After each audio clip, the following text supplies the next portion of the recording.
Hello and welcome to another week, another month. I can't get that straight. Another month of the Abusecartoons Livestream, or as Agent Carolina called it, Art and Candy.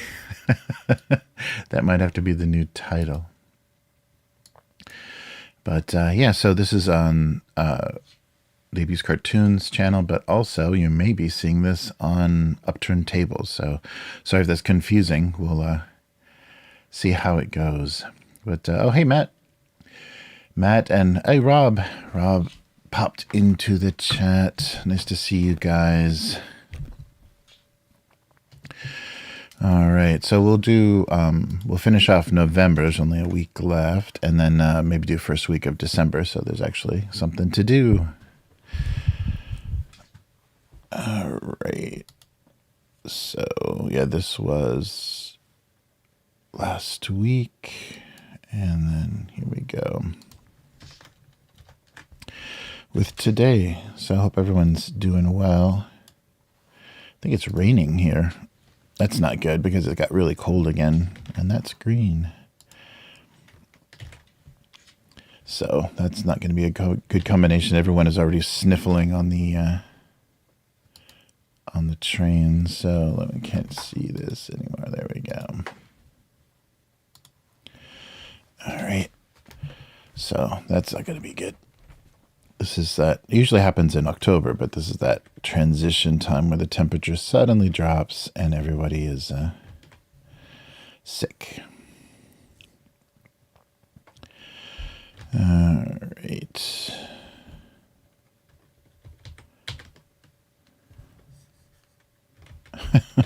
There we go.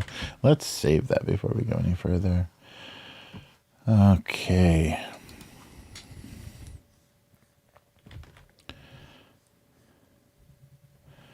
So yeah, I guess we'll have to come up with some Christmas for October. Yeah, December. Jeez. What month is it? Where am I?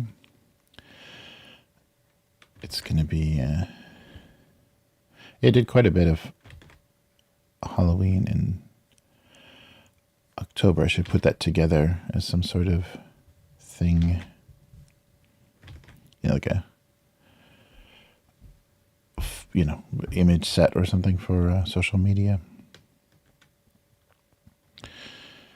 Okay.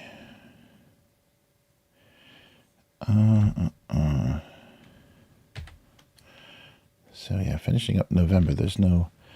I guess I have done Thanksgiving in the past. Turkey jokes. How about a drumstick here?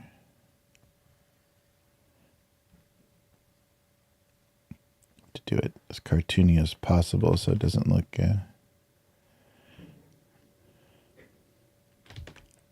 like viscera. Oh, you gotta be careful. The eyes need a place to be. All right. Or oh yeah, that's right. I have done the cranberry sauce shaped like the can. The dressing, I guess it's called dressing when it's like prepared like that. The jellied one.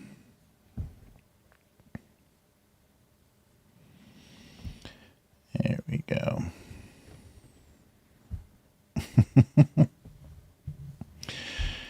Yeah, that'll be a good combination probably. Yep, and there's our background.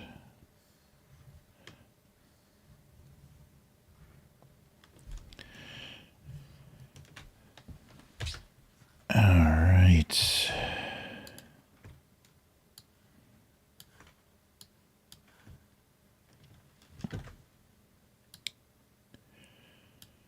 Ooh, yeah, I don't like how this finished off. Yeah, let's try this again.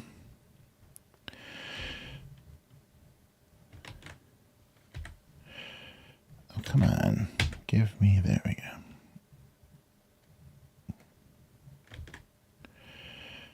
All right. Yeah, so looks a little bit better.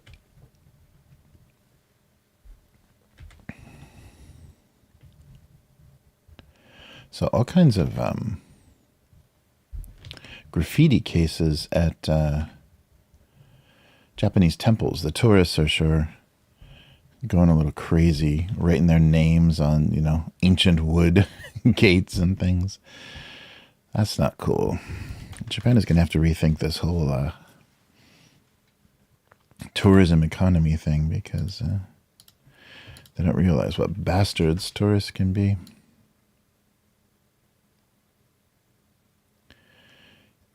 All right.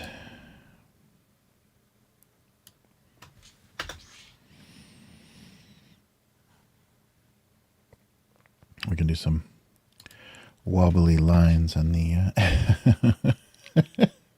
on the Tower of Cranberry.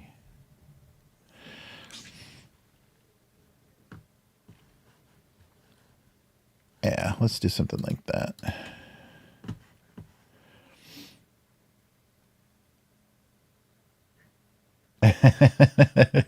Really? So which side are you on, Matt? I guess you said awful. So yeah, I guess she likes the jellied stuff, and Matt wants the real deal. Yeah, the real deal is good, and it's closer to like what Sweden does with lingonberries and stuff. Yeah, berries and meat are good together, like certain kind of wild berries and stuff. And certain cultures know that, and certain cultures don't.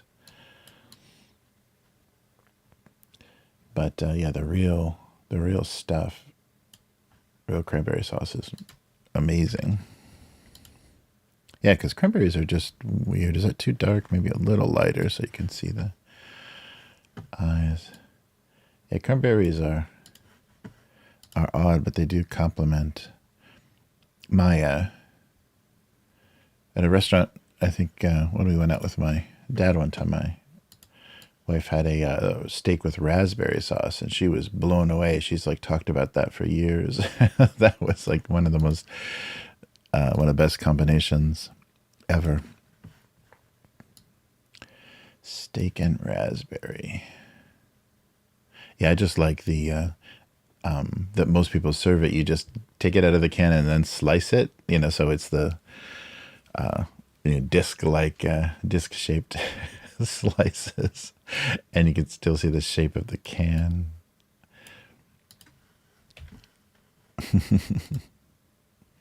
Maybe like a redder, more saturated.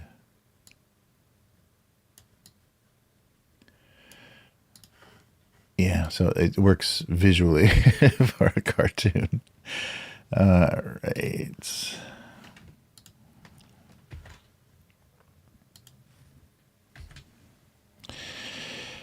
Yeah, but it's almost impossible to get turkey here, and don't let anybody try to cook a turkey that's not from the U.S., because it would be the driest thing you've ever had. It'll be more like jerky, more like a turkey leather. It's really brutal. I've even had turkey at restaurants, like some of the nicer restaurants here, and they do like a seasonal menu sometimes. It is terrifying. I guess because, turkey is so lean, you got to really know what you're dealing with. And they don't. So it's brutally dry. I think even KFC tried to do that here one year, like, like a drumstick. They can do fried chicken okay, but definitely not turkey. That was a nightmare. All right.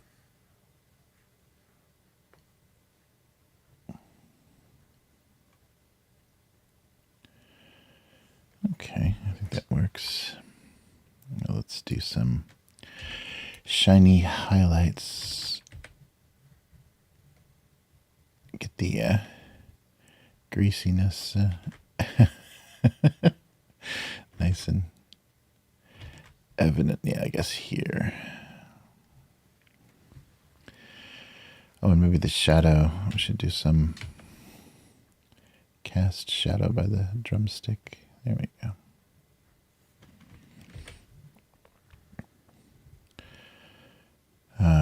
Yeah, I definitely miss those big family meals, but we have enough of those here. And it's not the painful kind, because you eat kind of slowly. Like larger meals are really drawn out.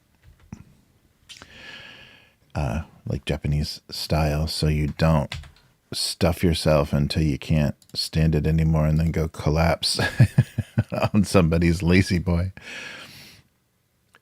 So it's there we go.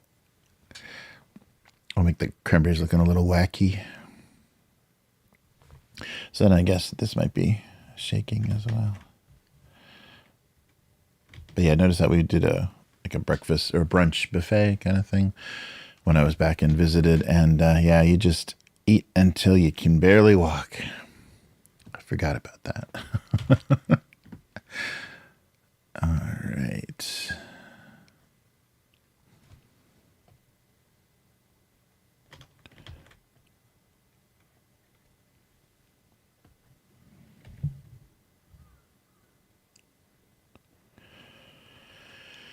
All right.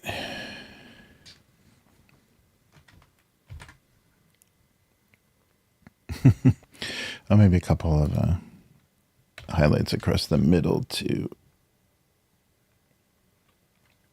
On this layer. Yeah, there we go. Jiggly jellied cranberry sauce. All right. There we go. We'll catch that end in November. With a little Thanksgiving. Ooh, cherry glazed ham. Oh, that sounds good. Nice.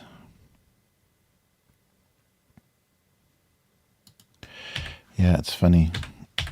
Turkey's such a default thing. And it just goes, I guess the grocery store is full of them this time of year.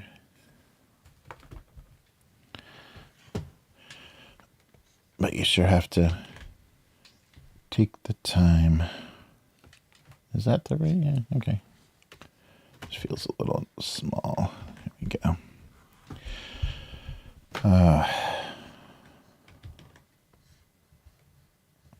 Yeah, the thing that Japan is getting away from is what they call osechi. Osechi is the kind of New Year's food, and most of it is cold food. So in the winter time, like, January, beginning of January, that's the last thing you want to eat. But you basically, because they heat rooms individually, there's, most of the traditional or older houses don't have central air.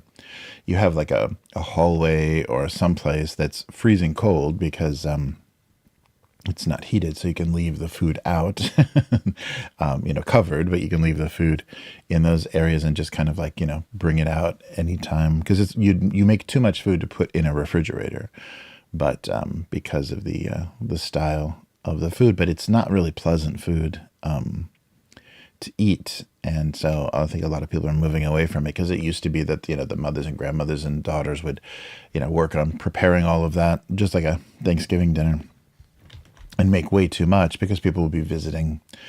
And it usually used to be like the first 3 days of January, but pretty much now it's the first is the only holiday. But I think people don't like it, especially kids aren't really fans of it. And so people are moving towards more ordering a fancy obento and having some warmer food, roast beef and things I think we have around that time. So a little bit different style. But when I was first here, I had that kind of traditional New Year's. But I think people just don't like it. Like, the younger generation, maybe they know how to make it, but they don't like it. So why are they going to torture the family with it? So, yeah, it's a lot of cold meats and veggies and stuff. Everything is cooked and then just served cold, which is weird.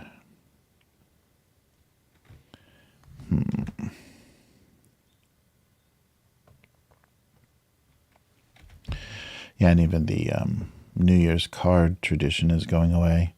Now there's, because it used to be a lot of people, if they didn't have time, they would just order some pre-printed cards and send like a, Excel file or whatever of addresses, and services could mail out cards. And usually it's just a way, kind of like Christmas cards, the function of Christmas cards in the U.S. Put updated family photos or something on it, so people just can kind of see how you are. But now there's social media, so you saw their photo from last month, not from last year. So it's becoming a little obsolete as well.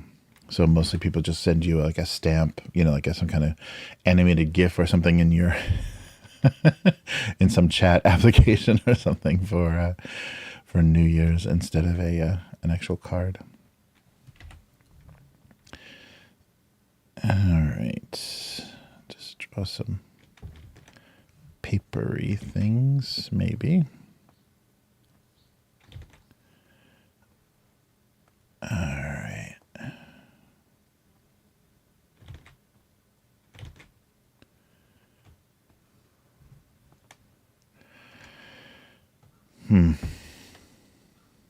Hey, Carolina, how's it going?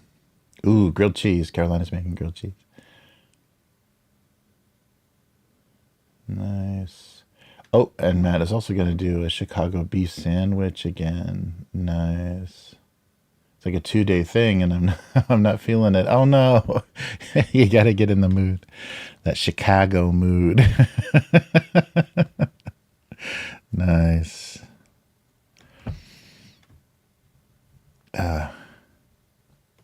Had some great food in Chicago. That's a good. Oops. Oh, I keep screwing up this background. I should lock it down here. I don't know why. It should be locked. I don't know why it's not.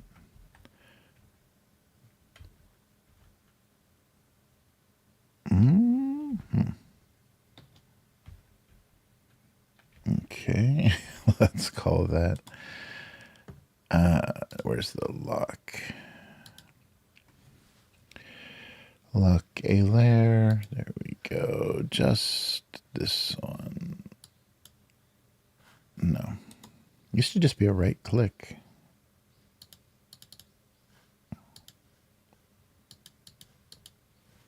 What is going on now? Have I locked the entire document? No. Yeah, but usually that background layer.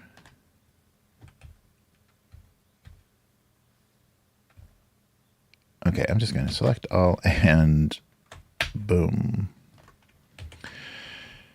Yeah, it's weird. Usually the background there, it must have been, oh, there it is. Boom. There we go. That's how it should be. Wow, I'm forgetting Photoshop. I'm forgetting everything. Not good, not good. All right.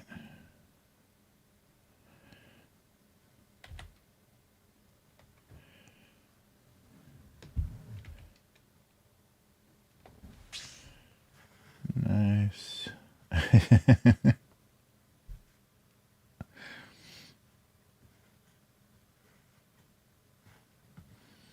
Oh, Mary C., how's it going? Is that some Chinese takeout? What is that? Thank you for the... Oh yeah, I should draw. Oh yeah, that's a Christmas thing too. Chinese food is a Christmas thing, whether you believe it or not. Because anybody that doesn't celebrate Christmas goes and gets Chinese. Yeah, I wonder what that must have started, that must be an old city thing from like in the early 20th century. The Chinese restaurants were open on Christmas. So anybody that wasn't celebrating Christmas, they knew that the Chinese restaurants would be open. So that's where you go. And the movies too. That was when I worked at the movie theater. You had to be open on Christmas Day, so somebody had to work. And it was a lot of students in the town, so it worked out. But you had to be there for all the non-Christian families because they wanted to go to, the Christmas movie in an empty theater. That was the big benefit of that, is you could see a movie around the holidays without the crowds. So that meant any student or any employee that didn't go back home for the holidays was working that night.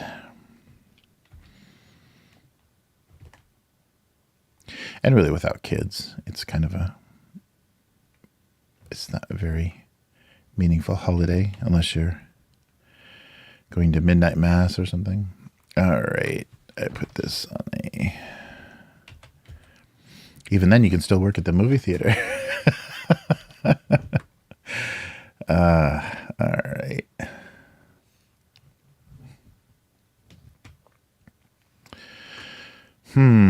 Yeah, I don't know what this is shaping up to be.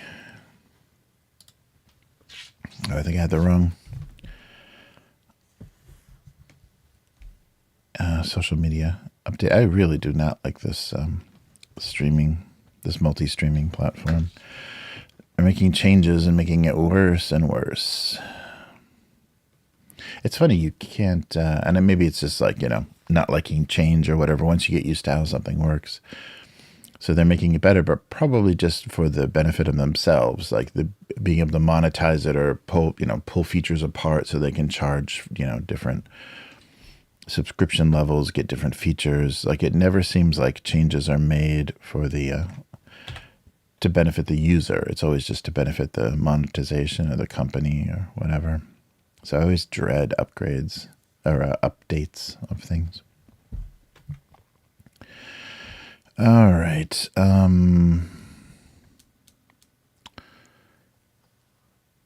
was trying to think of some, like receipts were the first thing I thought of for Black Friday jokes. I don't want to make a Black Friday joke. So let's not do receipts. All right. It's funny how online shopping just killed that. And it's killing the, shopping malls too. There's no reason to go out shopping. Yeah, that definitely was a huge stress too, to try to, go to a big crowded shopping area and with a list.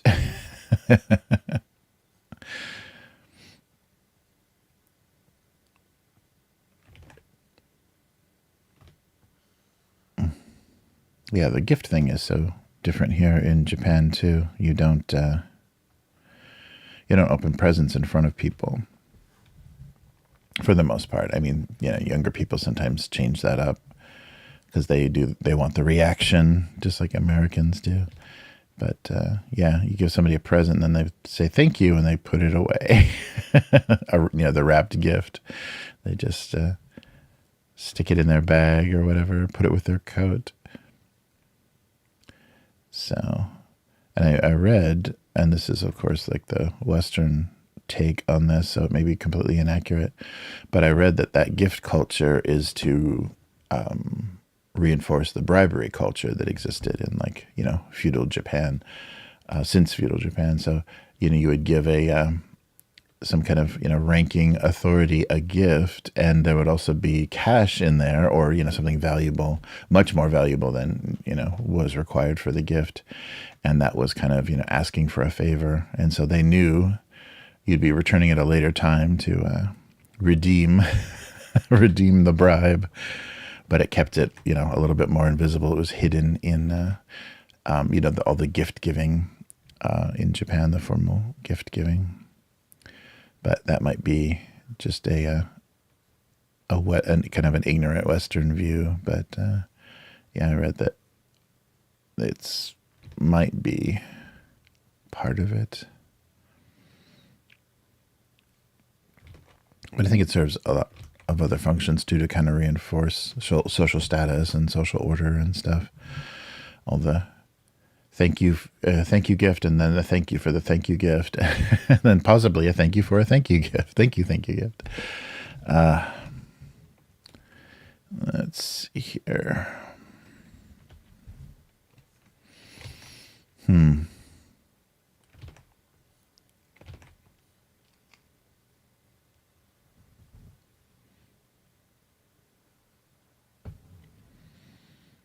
Yeah. Crushed can thing, I don't know. Yeah, I think it is raining. So I may have to drive. So if I get a message, I may have to step away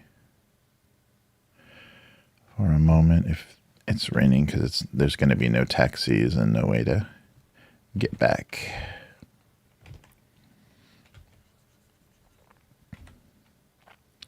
And you just can't walk in the rain here because it's just too heavy.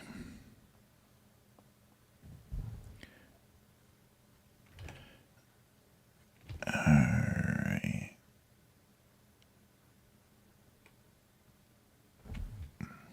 Oh yeah, don't do that, but maybe this.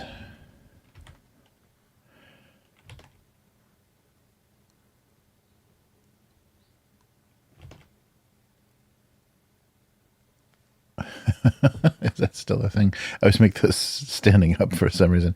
I guess because I haven't figured out how to fit all of that in if the tab is laying down.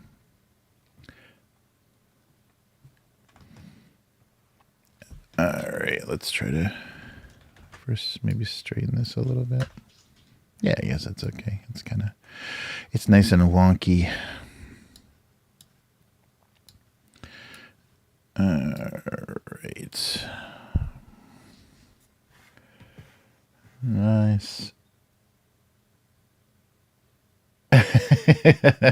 Oh, thanks, Carolina. Yeah, I went to school in Chicago for a few years. So I heard some of that.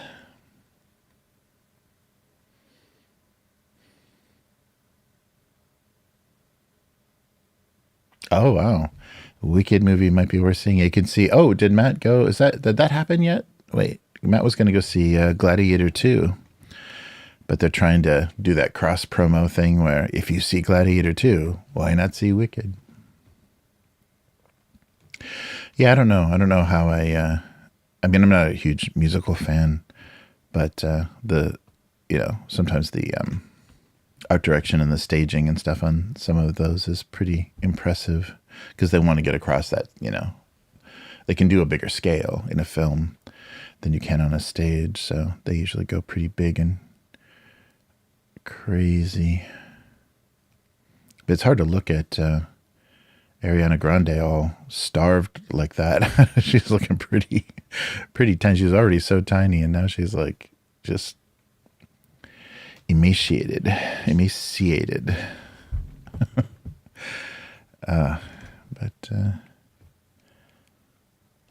Yeah, I'm sure it's going to do well. I'm sure it's going to do Barbie numbers.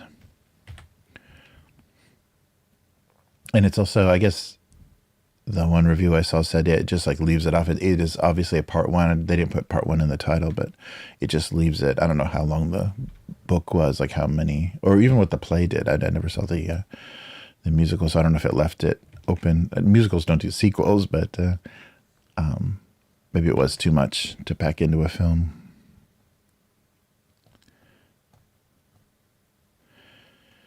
All right.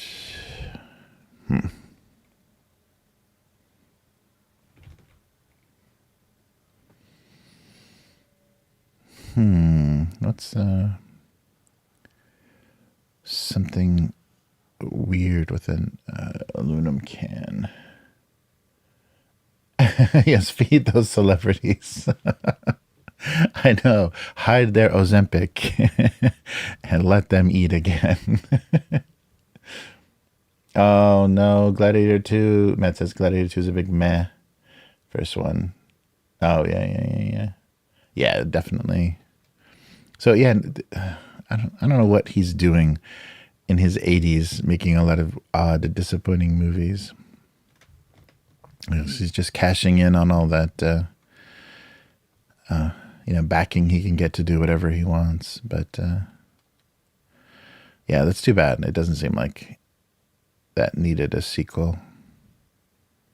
He should have just chose a different story to tell, if in ancient Rome, if he wanted to do that. But, yeah, just insane arrogance and crazy historical inaccuracy. But YouTubers love that. All of the history YouTubers love the love to tear apart those movies and say, wait, okay, these are fictional characters, but when is this supposed to be happening and what battle is this? And I like the guys that do the critique of the combat too, the combat and the weapons. Because of course they're doing it for a movie. So they want it to look exciting, but oftentimes, yeah, probably like is usually the case. The historically accurate version would not be very interesting visually. All right.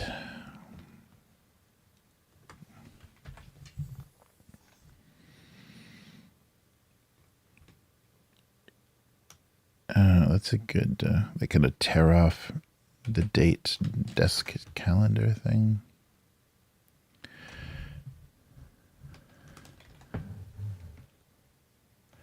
Get the proportions a little bit better. Or it could be just post-it notes, yeah. So it doesn't need to be a soda can. It could just be a pen. Let's just do a ballpoint pen. Oh no, I hate when they do that. So yeah, Matt says Ridley Scott, I think, is cranking out movies that like he thinks he won't die if he keeps alone. Yes. If he stays in the director's chair, he will live forever. Some mundane, no good visuals, CGI heavy. Denzel was the best part. Yeah, it looked like from the trailers he was going to be the only interesting thing. Yeah, it's too bad. It says there's multiple flashback scenes using footage from the first movie, and the intro sequence is just scenes from the first. I hate when they do that. I really hate when they do that. Do you remember this better movie that you're not watching now? Well, here's some scenes from that better movie. Yeah, that's too bad.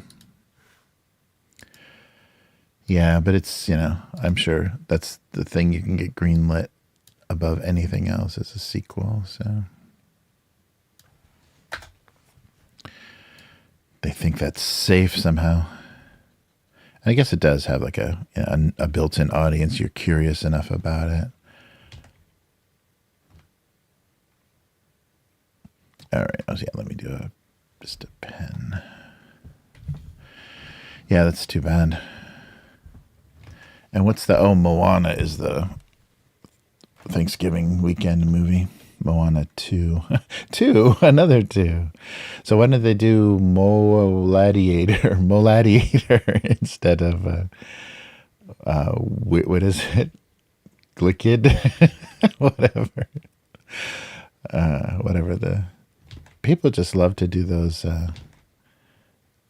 try to do those, shortened, what's that French word for those? Shortened combo words. Yeah, it's pretty ever present in Japan too. Portmanteaus. I guess that's not what that is, right? It's just a shortened version. It's not a combination of words. But they sure love that. Trying to make people feel some kind of pressure to see 2 movies instead of, isn't one enough? Isn't one a big enough waste of your time and money? Nope, gotta see 2.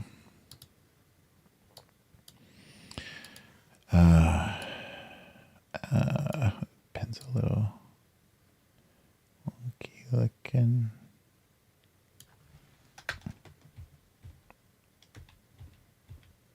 Yeah, a little bit better. All right, a post-it that just wasn't gonna let go.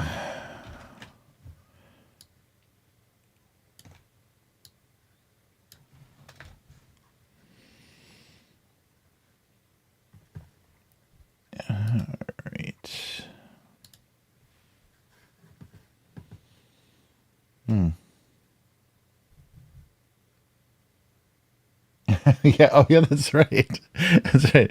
Matt says it's literally one of those like B movies that like Mystery Science Theater watches, like Cave Dwellers and Pod People do. Yeah, they do.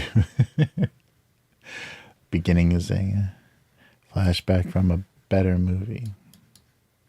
Oh, this might be good. Look at this. Interesting footage.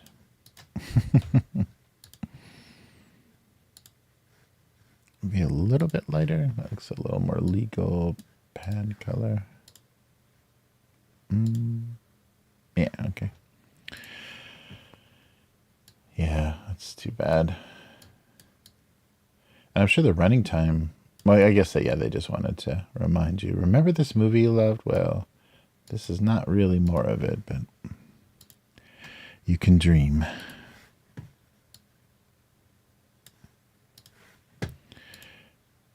All right.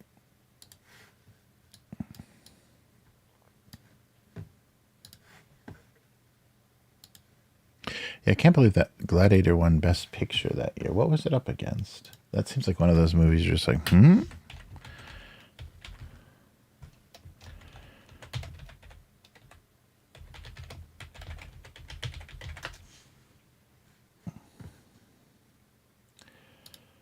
And Russell Crowe won Best Actor. Ridley Scott won Best Director and Supporting. Oh, nominated for. Oh, sorry. Yeah, it was all nominated for a ton of stuff, of course. Let's see. So Best Picture. Oh, Chocolat, Crouching Tiger, Hidden Dragon. Oh, that would have been, yeah. Aaron Brockovich and Traffic. Yeah, I like Crouching Tiger a lot. That was neat that they did an accessible, what's that, wuxia movie, that kind of Chinese sword film. It was good to see those actors, that were already watching from bootleg Hong Kong films.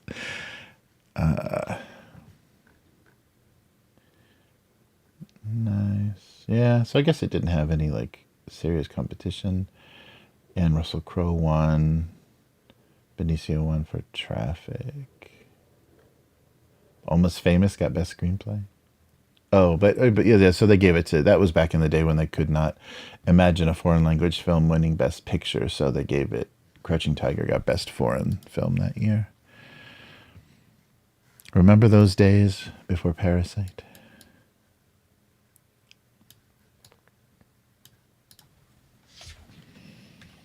All right. Let's put some color on this. Put a logo on the pen. Or should it be here?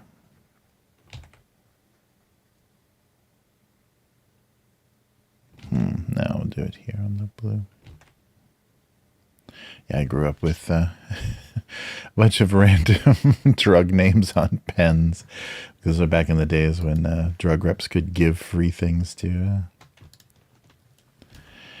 physicians. So every pen had a name on it, had a weird drug name. I think they had the brand name and then the chemical. The generic drug. Whatever composition on the underneath it. All right.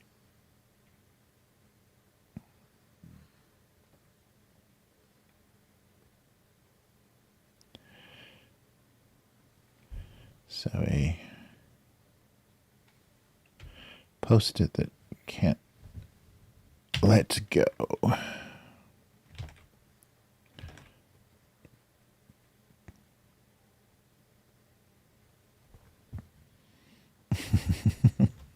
A clingy post-it note.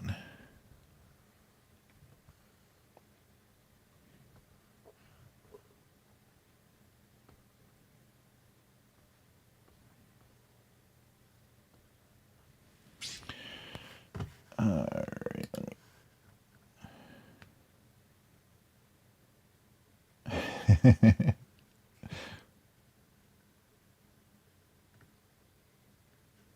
Oh, yeah, the chat's acting weird.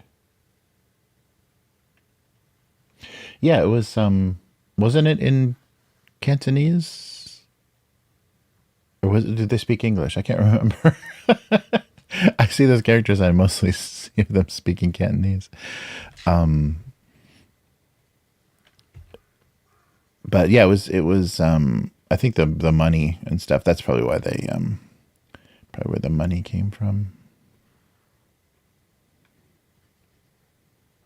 That's funny. I can't remember. I've watched that movie a million times. It couldn't have been though. It couldn't have been in Chinese, it would have had to be actors would have had to speak English for it to have the big distribution, because nobody read subtitles in the 90s. Yeah, like mainstream stuff.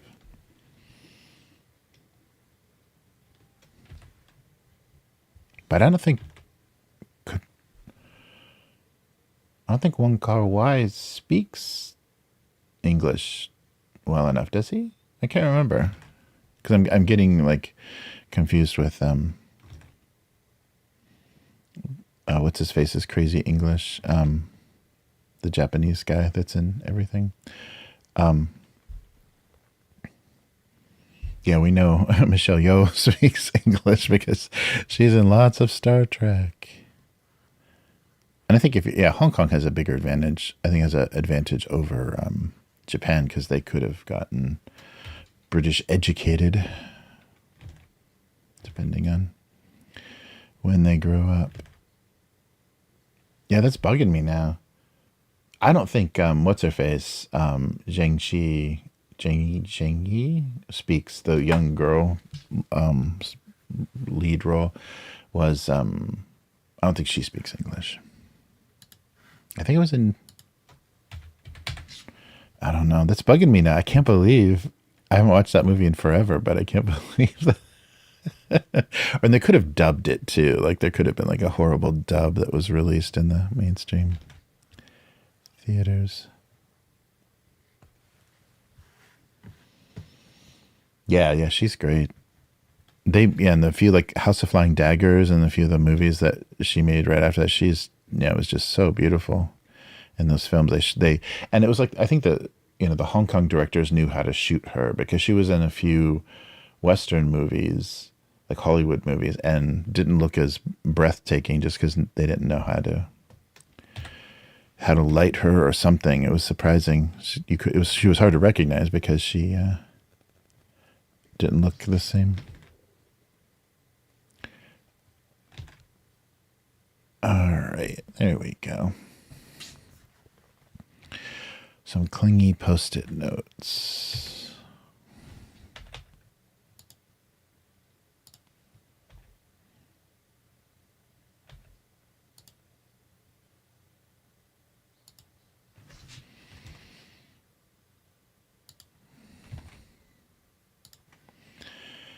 There we go.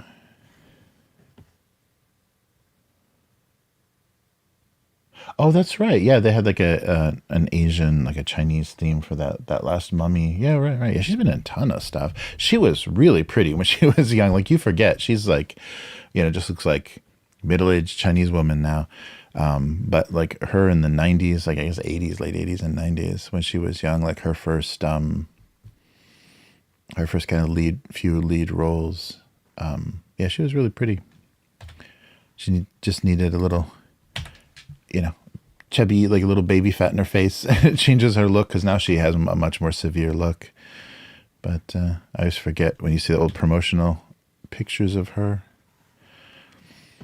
But my favorite, she wasn't like a martial arts, but my favorite Hong Kong actress, she was in some Jackie Chan movies and stuff, was Shu Qi. She was in the first Transporter. But she's so cute. She was. She spoke English kind of in Transporter, but I don't think she had much of a Western. I don't think she had much of a Hollywood career. All right. And now everyone's so old. All those 90s Hong Kong movie stars are so old. Because it wasn't 10 years ago. It was 30 years ago.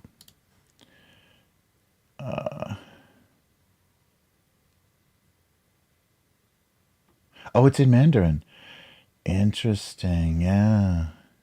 Yeah, and that must be, yeah, because that's right. That was, so it's after the handover.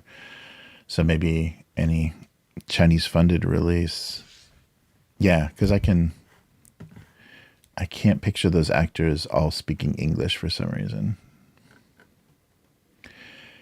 Right. Oh, actually, I want to do, this is going to be a separate guy too, separate character.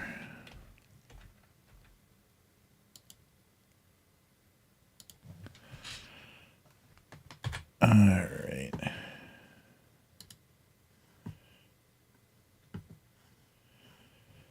Okay. I'm trying to save this, but I'm not on the right screen. There we go. Okay, so we've got Thanksgiving joke, post-it note joke. Let's do something with that can, though. I don't want to. Let's recycle that aluminum can. All my jokes are recycled anyhow. I hope I didn't delete it. Is it still here?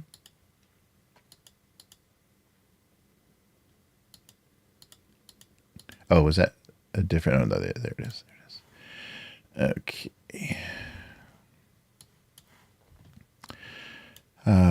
Yeah, those are the days, and that's the frustrating part about being in Japan is I can't easily watch any Korean or Chinese films because there's not going to be any English subtitles. So we've either got to watch them, in Korean with Japanese subtitles. I can't read that fast enough, and or with English subtitles, so that anybody Japanese can't read the English fast enough. So we're kind of stuck. Yeah, and I always wondered why the bootleg Chinese movies always had multiple subtitles, like the old not Mandarin, the totally blanking, but the old movies that were not in Mandarin would have Mandarin and English dual subtitles. Cantonese, yeah, the Cantonese and Cantonese voiced movies, which had to which got changed, I think, after the handover. Yeah, you'd always have those double subtitles. We need those in Japan. That would be nice. English and Japanese would be nice. Because I don't think anybody. I don't know. Yeah, I guess if you've studied enough English in Japan, your reading speed is pretty good. But I don't think it's enough. I don't think it's quite enough. Oh, thanks, thanks, Caroline. Yeah, that's so funny. I can't believe I can't remember what language I watched a movie in like multiple times. But it's more the the visuals. That's not a movie you're obsessing over. Where's the lock? This is so bizarre. I guess you have to turn that on. Okay, and then it's an option. That's weird. Quit changing things, Photoshop and all these other companies. All right. So I don't know why I'm resizing this, because that means I'm just going to draw everything thicker. So what's with the can? Not being magnetic, is that interesting? Draw a magnet. Draw a magnet. But yeah, we'll see.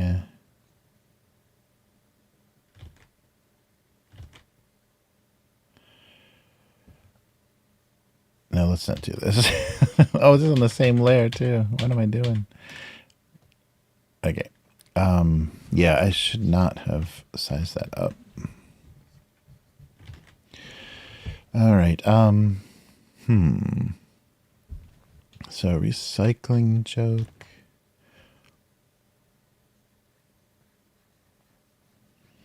Yeah,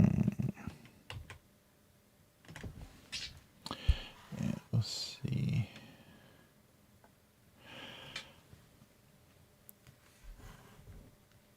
Oh, only one more after this. Come on, let's not choke on this. Oh, so that must mean I'm in December, right? Yeah, I'm in December. So we can do holiday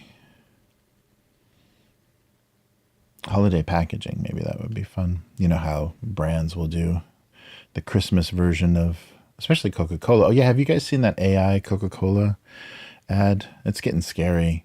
So Coca-Cola is willing to feed in, and I guess they own it, they paid for it, but feed in their old CG and, the old Christmas Coca-Cola commercials they did, and have it spit out something that just grabs those assets and reshapes it. But then somebody did a response. So they literally paid an AI studio to sit there, probably gave them the footage, and then sit there and make a Coca-Cola like Christmas ad. But then somebody that also had access to decent AI did a response video to it, which was good. It was just chaos and everything on fire. And but yeah, that really sucks. They're just cheaping out, and everybody knew, because that is a huge part of your budget, is the marketing and promotion stuff, and you want stuff to look good, so you're paying big money to the ad houses that create this stuff, the ad firms that create that stuff and pay the photographers and crews to film that, and they just don't want to do that anymore. And I think it's there's definitely, though, I keep feeling that, especially for like parody and things, I think AI works well because it lets you do a perfect copy of something and then distort it or skew it and make fun of it. So that makes sense. I mean, I think that's a great application for it. So yeah, like the response, like that holiday response, or that response to that Coca-Cola holiday commercial, I think that's a perfect use of AI to criticize the use of AI. But so I think it's got like its place in entertainment, and I hope that's where we settle on it being okay to use it then. But when it's when they're trying to make what they're considering a copyrightable piece of media, that really sucks that they're just gonna use stolen other stolen copyrighted material to make stuff. So that's just ridiculous because they think that you're too stupid to see how it's done. It's getting and it's never going to be just like 3D animation, just like 3D animation is never going to fool you into you thinking, oh, this is actually real, this is real film, because there's too many things that it just can't do. It can't do mouths, lip sync, and mouths are always off, and weird waxy skin and stuff. It's like they're still not quite there, unless they're going to spend the huge amount of time and money just to trick you. But for a budgeted production, CG is never going to fool anybody. So it's the same thing with AI then. It's always going to have those weird telltale, like the movement is too smooth, or, all that weird stuff that happens. So like when a lot of Japanese studios have tried to switch to this 3D cell shaded 3D that's supposed to look like drawn animation. And it can look close, but it doesn't move right because you let the computer move it. And it's just very, very weird and janky looking. But I do like it for parody. I was watching the crew from Mass Effect, the Normandy, the main characters, your main crew from the Normandy, from the Mass Effect game, all those voices playing like modern video games like Jedi Outcast and the more recent sci-fi games. And the scripts that were done for those were really funny. So that's the human, that's the human element that you can't replace. The writing was so funny because it did a bunch of callbacks and kind of meta jokes about the Mass Effect game, and it was acting like they were actually playing the game now and like passing around a controller or whatever. So the AI was used just for their voices, and then it was just footage from a recent game, and it was really entertaining because they then you can tweak the characters and kind of exaggerate what the internet's opinion of certain characters or whatever. You can play with a lot of that kind of pop culture stuff, and so that's really good. I think that that's a fun use of and I've seen them do like D&D sessions with celebrity voices, and they're kind of written in that weird snarky way.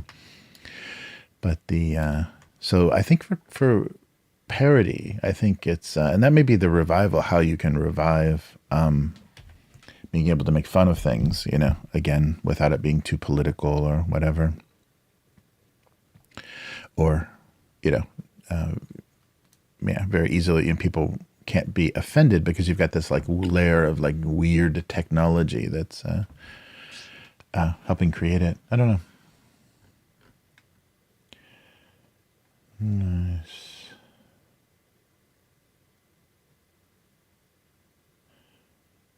Yeah. That's so I bet that's why it didn't win Best Picture too, because they're like, oh, we can't give it to a subtitled film. Not yet. Yeah, it's funny.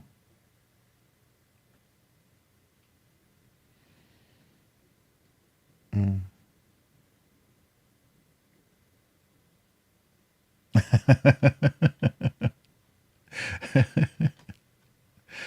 Nice. Yeah, The Day the Earth Stood Still is great. Yeah, the actual movie, not the Keanu remake. Oh yeah, Keanu remake. You like that one? I can't remember. I think I only saw that once. I don't remember it well.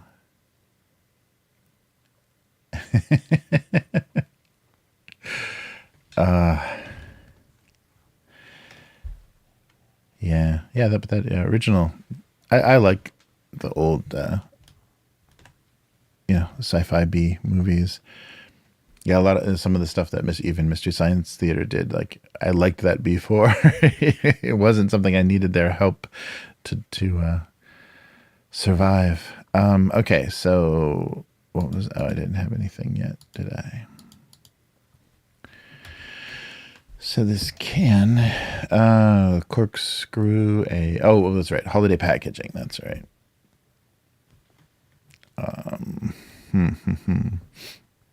So what's something that would have ridiculous holiday packaging?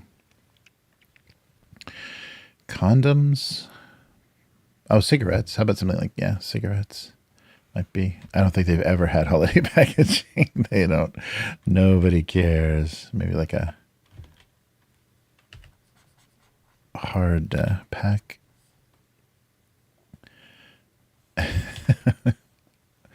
You don't have the proportions right, do I?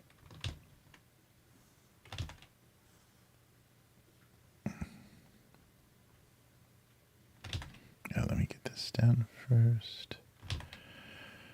All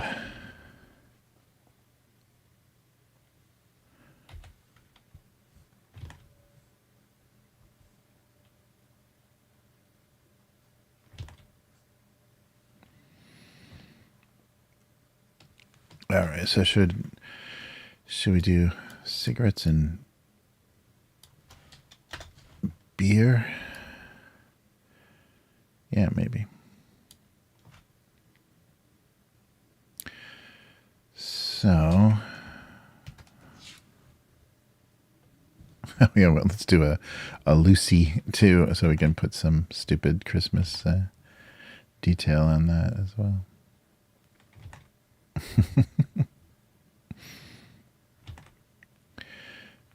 There we go.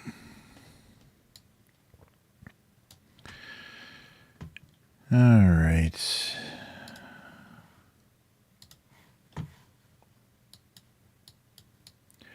So let's do like a blue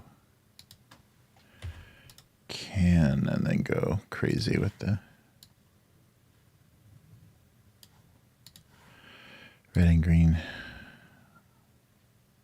Oh, but maybe for this one, I'll do like a Marlboro box with a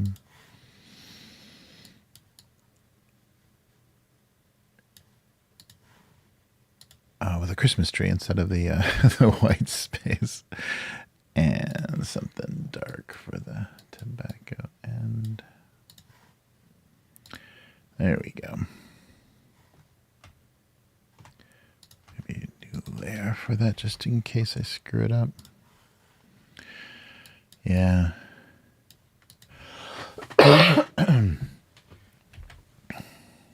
All right. So yeah, let's do like this. Oh, I didn't fill that in, did I? That was the only part that didn't get filled. There we go. There we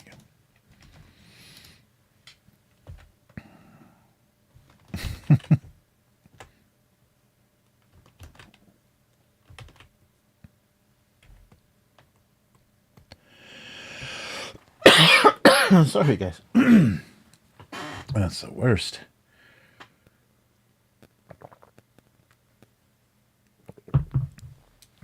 I thought as soon as the cold weather really set in, my weird allergy thing would be done. But yeah, I don't know. I hope it's not a. I haven't any tests or anything, but I hope it's not the. I forget what they're calling it. But some kind of like, infection, some kind of respiratory infection. But it's really minor. Like it's not overpowering, but sometimes I just get all choked up. All right, and then on top of all of this, let's put some silly holiday.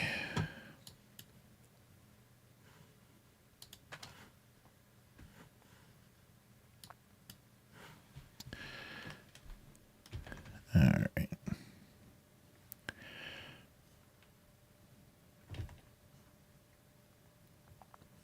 So like maybe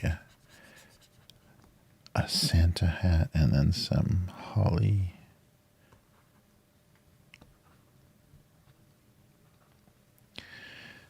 All right.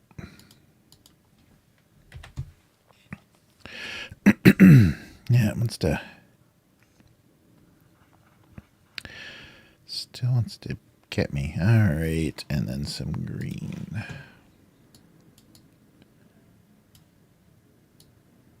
Maybe a little darker. Oh, yeah, snow. Yeah. Nice. Actually, brighter because of that blue.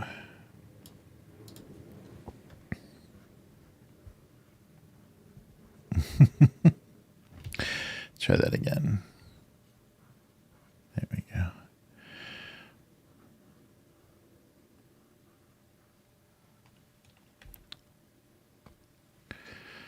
Yeah, nice idea, Carolina. So yeah, maybe just down here though, where they would print. So let's do this. Oh no, that doesn't do anything. Is it all layers? Not. What's going on here? Oh yeah, all layers. There it is.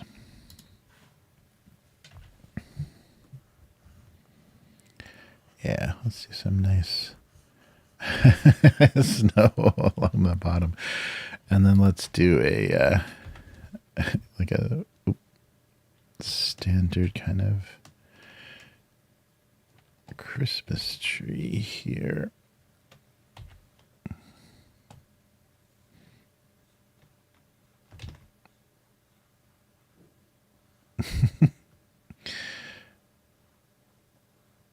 Okay. Come on. There we go. Clean some of this up a little bit. Get a little sharper. Yeah, I was drawing with a really fat brush.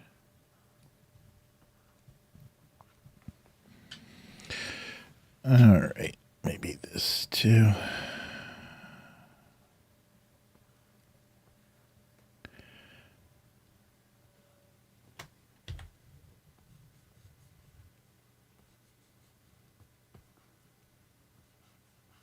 Oh. Unnecessary Christmas versions.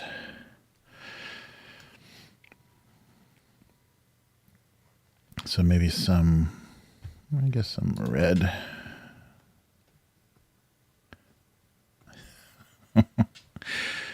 Okay. Something gold. Oh, I'm doing the thick brush thing again.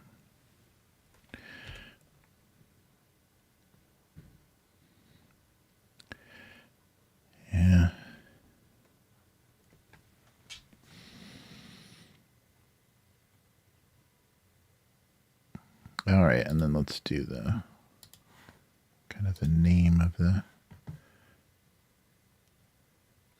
Maybe I'll do that in like a gold, yeah, like a gold type lettering, so it looks like the the name is. And then let's do for this one, we'll do just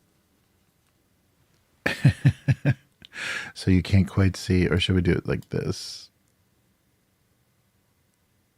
Oh, that's going to interfere with the. Oh, yes, it'll be okay. I'll bring it down a little bit so it doesn't compete with the eyes. Oh, not this one. This one. There we go. And then maybe something on the cigarette as well.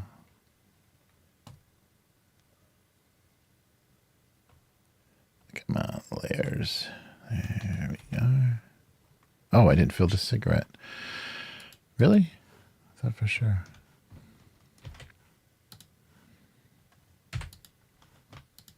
There it is. Okay, now I gotta go back. Color, so some bizarre Christmas wreaths on the cigarette.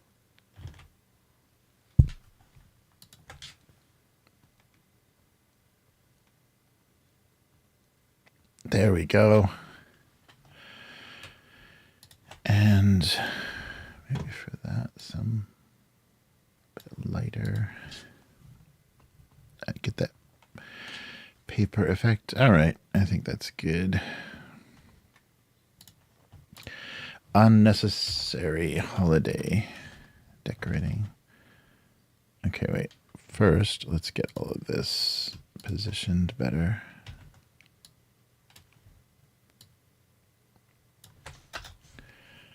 There we go.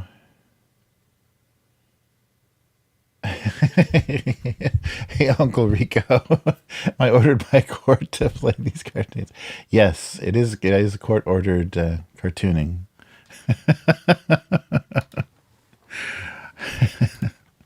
Hence the name of the cartoon. My crime is in the title. No, it's not. Maybe someday it will be, but so far I'm doing this of my own free will. Very funny.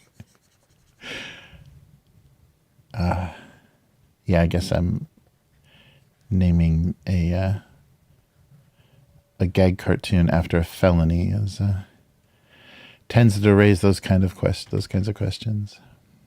Court-ordered cartooning, very funny. All right, let's see here.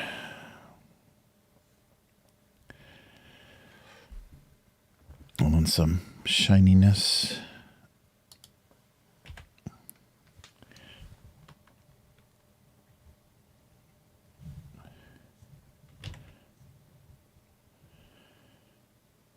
There we go. Oh yeah, the can probably too. It looks a bit like snow, but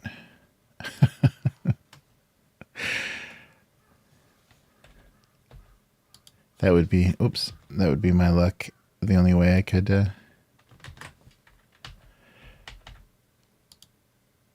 draw these anymore was part of my public service agreement. What's it called? Not is it public service? The oh, let's actually put the eyes facing each other,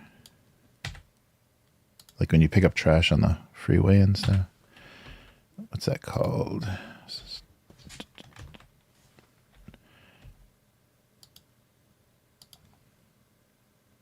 Yeah, let's have them kind of face each other a little bit more. A dramatic change, actually, with that logo, though. I can't go too much closer. At least it's off center. All right. Here we go. And then just a drop shadow and look should be done.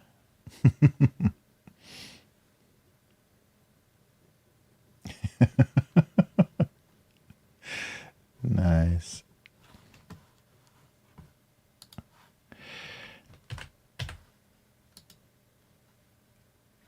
All right.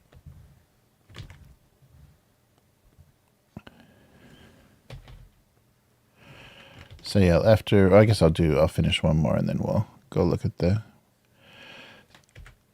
finished ones from earlier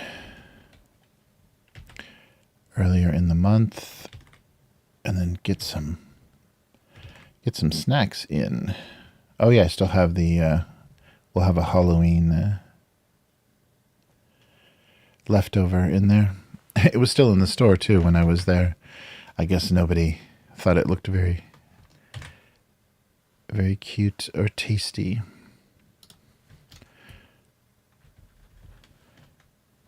Yeah, Halloween was not much, and then because they killed the big event in Tokyo, I think they're going to try to kill all the big public events in Tokyo. They just don't want to deal with the the logistics, managing the keeping people safe, and the cleanup afterwards and stuff, because people just throw their trash everywhere, which is, you can't really blame them because they don't put trash. There's no trash cans anywhere. So for the kind of sanctioned public events, they'll do big dumpsters and kind of those huge cardboard boxes with large trash bags in them, like temporary cans. They'll do that. But since these are kind of unofficial public gatherings, there's no more trash cans because there's barely anything after the gas attacks and the what was the last? Oh, the Olympics too. The Olympics, they took a lot of public trash cans away. So it just makes it hard to throw anything away. All right. So let's do, maybe a little bit lighter on the tobacco part here.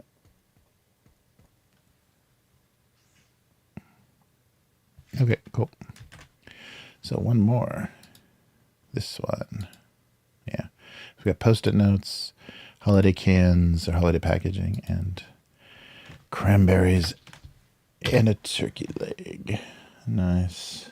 Hey, K5, how's it going? Yep, K5's here for the snacks. Community service, thank you.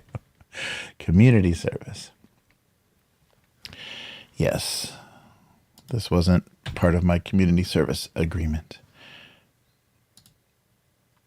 There we go. Go down to a normal brush size. Yeah, all right.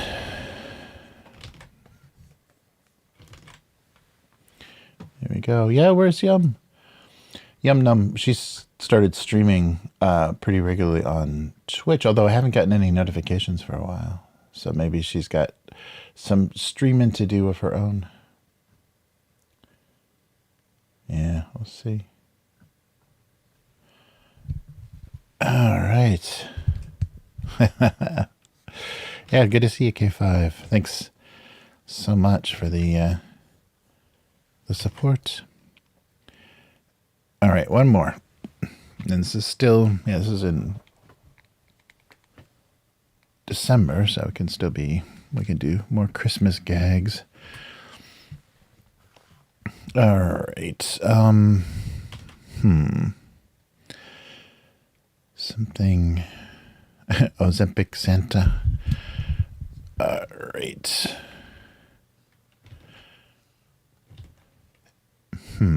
What's a good... Is it the...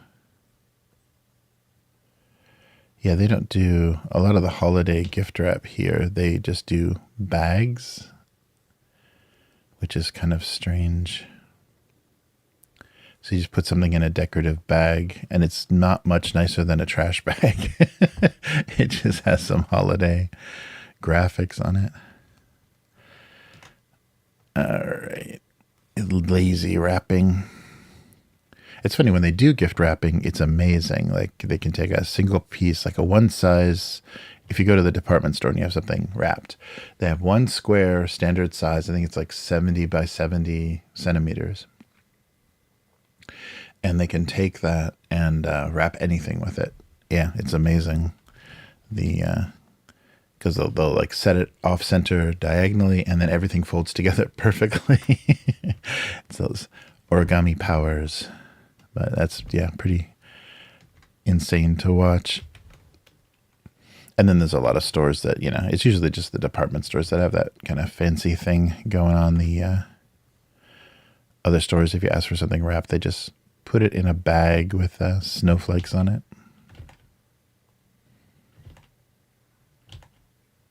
And a little, they always have, and the stickers. I have a sticker, it's got like a loop of ribbon behind it. It's like a gold foil sticker with a loop of ribbon, and it says, especially for you, or something really stupid.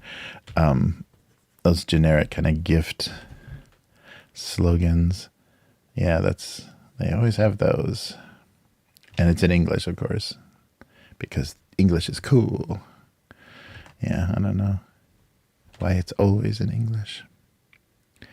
So they don't write on birthday cakes in English, but a lot of the thank you notes and stuff, it'll say thank you in English. I don't know why. All right, this is a terrible cube already. No, damaged is not interesting, I don't think.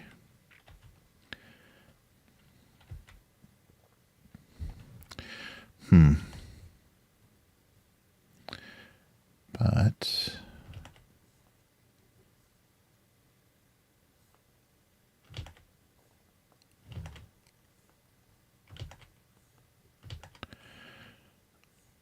yeah, this never goes well. Wait a minute. All right, let's try. So just maybe some loops. You know, oh yeah, maybe bigger like that.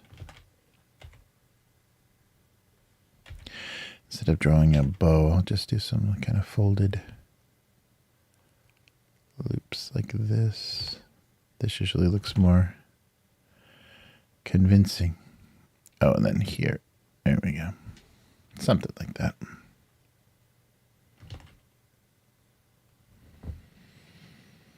All right. Yeah, see that, but it's, yeah, I guess I don't need to, yeah, I guess the lines are necessary, but that makes it hard to put eyes anywhere. Christmas and all of its nonsense. All right. I've already drawn candy canes already.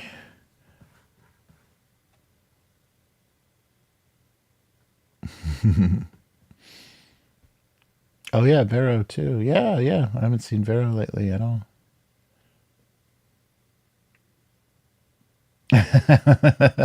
Yeah, right.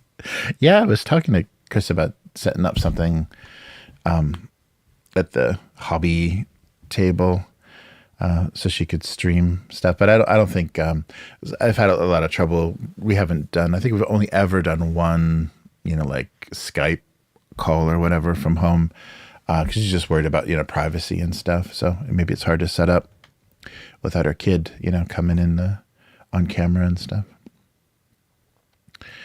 All right. Yeah, I don't know. Let's try something else. Yeah, but that would be fun. At least a fun hangout. Oh yeah, but Chris stopped by on Sunday. We played a little bit of a couple of the scenarios from Warcrow Adventures, which is the kind of dungeon tile crawl board game that Corvus Belli released to kind of introduce their fantasy setting, Warcrow. And yeah, it was nice. The very narrative, and the characters, each of the characters was interesting to play. They each had their own little mechanics and points, you know, that, or, you know, things that powered their abilities and stuff. So it was fun to play. A lot more, you know, interesting than just traditional Hero Quest kind of stuff. And good villains. Unfortunately, the only problem was the all of the narrative and a lot of bookkeeping was done on the app, and I'm always worried. You know, apps are not future proof at all. And you know, if the company goes away or they stop supporting the game, the app is only going to be available on older devices, may not run on anything newer. So yeah, it's a bit worrying that the lifespan of the game is much shorter. But it's a lot of minis that you can use in the war game. So it's a board game that did board game minis that are sculpts from the war game and kind of introducing the setting. What are we doing here? So it's, yeah, but it was fun. It made me much more interested in what they're gonna do with that. Oh yeah, let's do like a kind of a weird sewn crafty thing here. Yeah. Just edit instead of undo.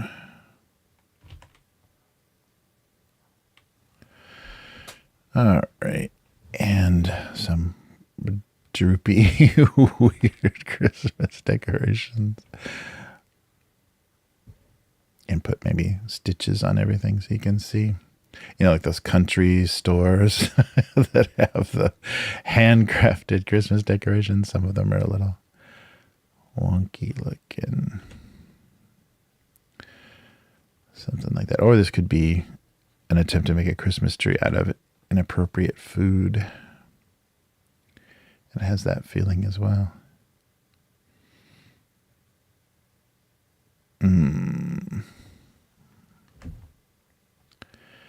Like a weird droopy Santa.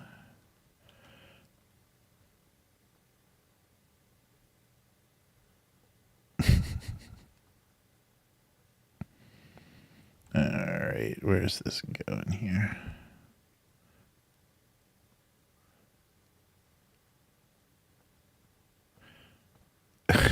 Yeah, maybe bad handmade decorations might be the thing here.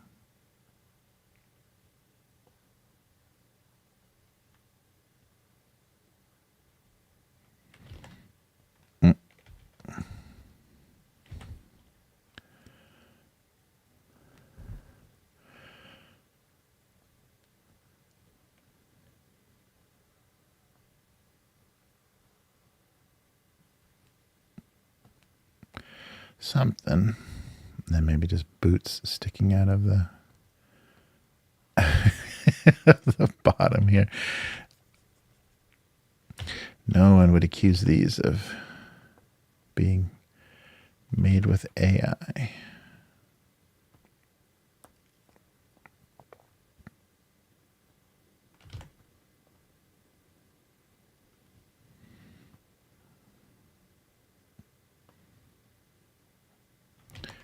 Maybe a little bit more here. There.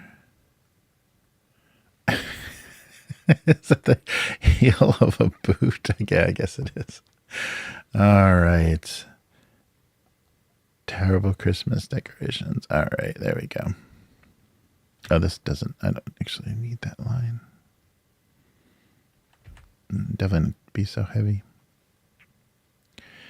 There we go. Santa's weird ass boots.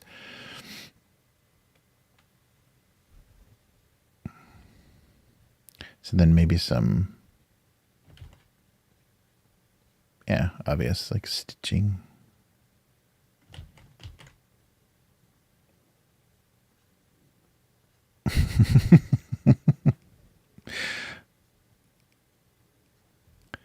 There we go. Lovely. Actually, this could be done with white as well.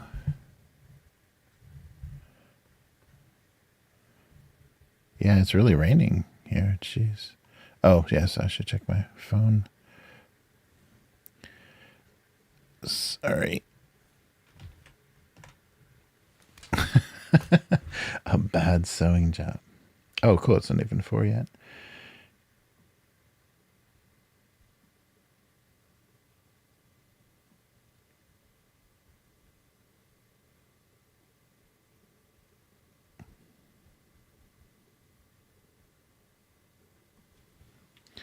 Okay, no problem. And maybe, oh, I did those all on the same layer, didn't I? Of course I did. So let's take these off. And yeah, that present doesn't make any sense. All right. And then maybe some more weird stitching on this tree.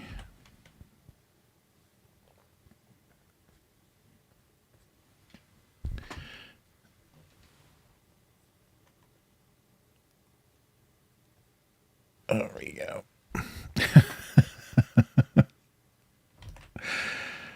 All right.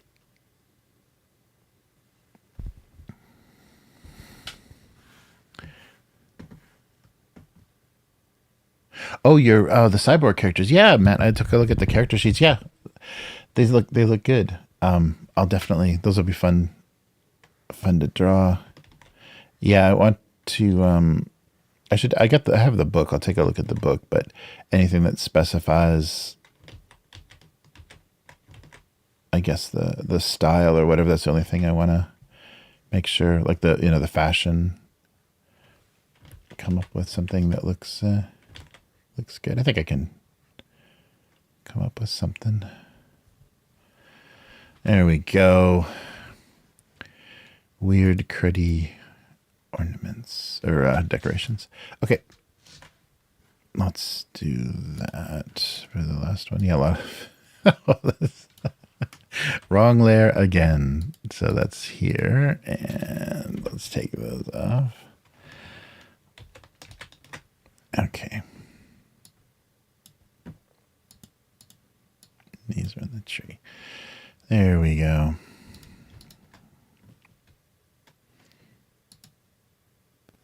Yeah, I'll just merge those and merge these. Is that what we want? Yep. Okay.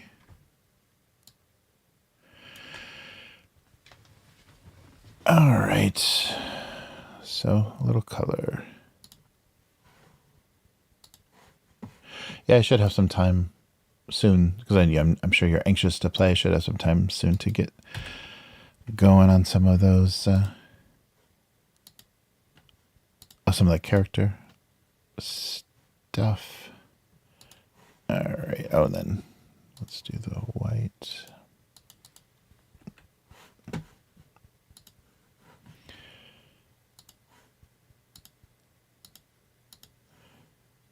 And then some gray.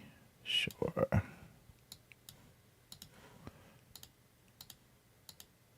Oops. And maybe green mittens, so there's some variation.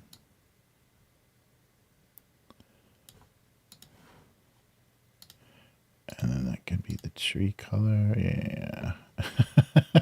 Hopefully the rendering, I can make it look as weird and cruddy as possible. And some goldish yellow.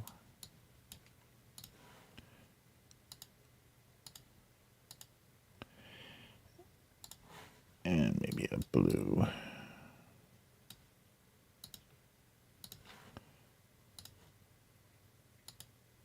Oh, there we go.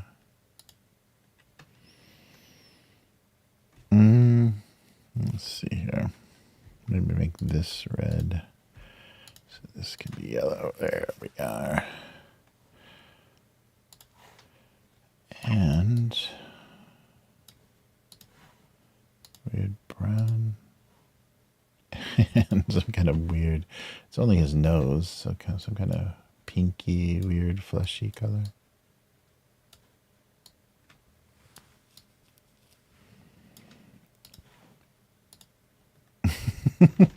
It's not, doesn't read right.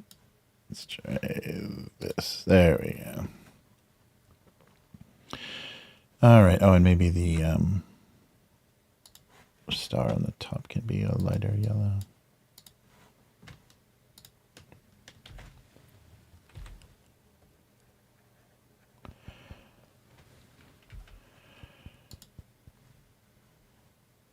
Okay. Oh, and then this is white too, isn't it? Yeah. I thought there was too much red, and actually I can even do a like this. Oh, and this as well. I was wondering why it looks so red. There he is. Okay, so there's got to be some other detail. Oh yeah, Matt, and I like the fact that they are contrasting like body types. That'll make it easy to make them unique and distinguishable. Yeah, that looks fun. I can't wait to. Oh no, what layer was this on? Or it didn't. No layer. Okay, there we go. I can't wait to see how it goes and like how the Oracle works and stuff to for the gameplay. Yeah, because I've always been thinking about the solo gaming stuff, but every Oracle and thing that I've looked at, I'm like, okay, I see how that works, but yeah, didn't excite me as much. But after playing the Ironsworn stuff with their tables and stuff, I think I get it more, and I like I have more of an opinion about it and what kind of stuff I like to see it do. So that's cool.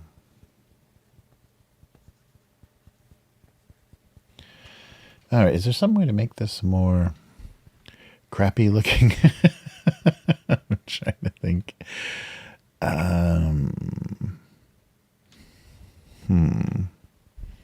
Because the drawing doesn't quite get it across. Thinking some just bad thread colors or something. Like more of this stuff all over.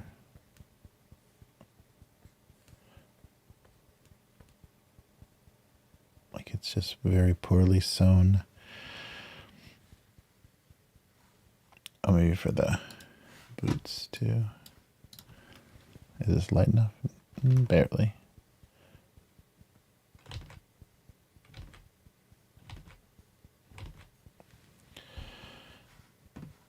It's clearly missing the AI touch. Hey, Abyss. How's it going? The Oracle thing is really just going to be there if I get stuck. Oh, good, good. Yeah, that makes sense. Mostly improv, which I like. Nice.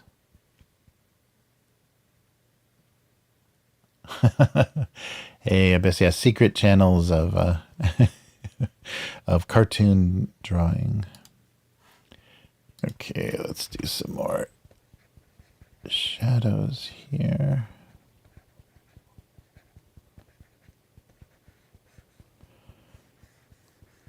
Oh yeah, maybe highlighting some of it a little differently will help.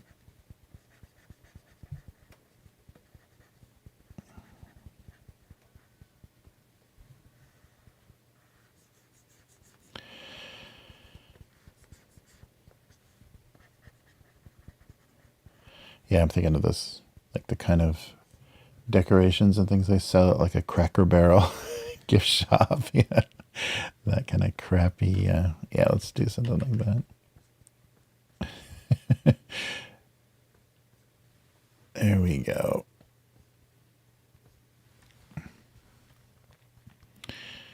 And oh yeah, maybe some highlights too will help. Not much.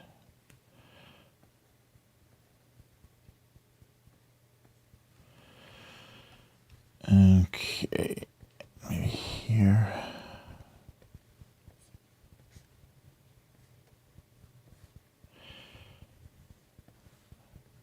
All right. And then a layer green. Oh, not light enough. Much lighter green. Wow. Oh, it's because I'm on the wrong layer. That's right. Okay. Okay, it doesn't have to be that light. I was on the 20% shadow layer, so I want to make it look like it's trying to be it's poorly stitched together. All right, maybe below the shadow works, yeah. Yeah.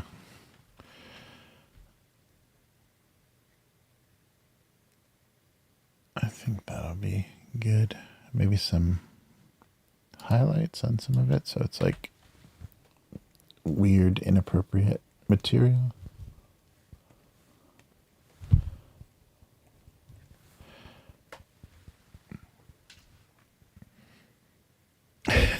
There we go. Okay. Let's stick with this. It's going to be all in the joke writing. Okay, and some eyes.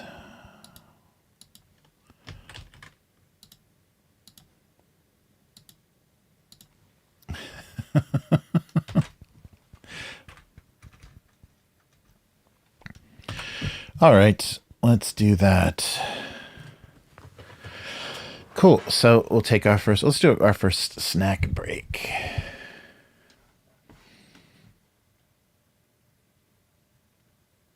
Twitch. Oh yeah, right. Yeah, this is on Twitch and Facebook, and that's pretty much it. Yeah, and two of the YouTube channels. So both the tabletop and the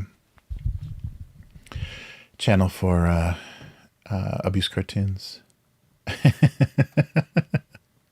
Carolina thinks Orcus looks like Santa. Oh yeah, Abyss. Yeah, I can only imagine because people are just trying to make a fast buck on Etsy. Like it's gone so far away from supporting like handmade craft goods and stuff. But I can't imagine. Yeah, Etsy's probably all AI. Yeah, I don't. Yeah, I won't play it. I mean, I'll put a link. See if I can find it again. Oh yeah, no, I don't think I can. Can I? It wasn't. I downloaded it on my phone, but let me see if I can upload it to something where I can pull it in here. Yeah, but that was funny. A response because you can make it. It's can do it so quickly. Of course, someone is going to answer your stupid. Oh yeah, it's only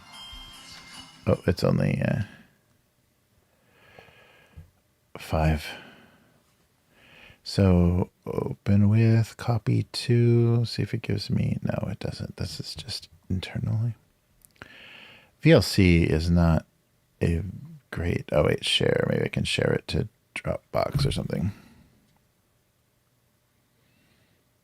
Yeah, let's do that.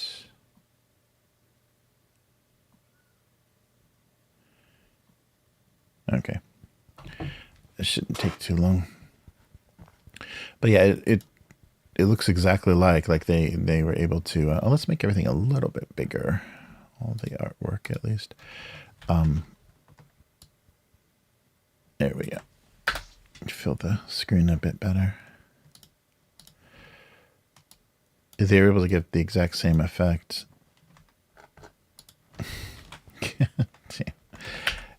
Oops, this is what I wanted. As the thing that Coca-Cola paid for, paid a little for. It's crazy.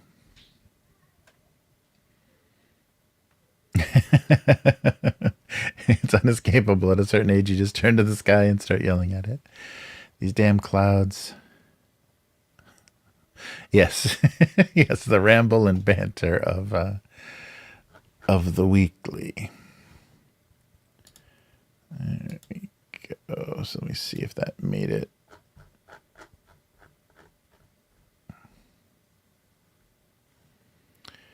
All right, demodified is working. Ooh. Oh yeah, it made it. Okay, so sorry, yeah, I can't credit. I can't credit whoever made this, but let me see if I can make this a play. Oh wait, I might be gigantic on this. Let's see how this works. Boom. Okay, there's our video. And I'm not there. Is my sound here? Okay. Yeah, so just a quick, this is just a quick response to that AI Coca-Cola commercial. In all its AI glory. Very quick. Nice, huh? Yeah. So that's, I mean, I'm sure somebody threw that together incredibly fast.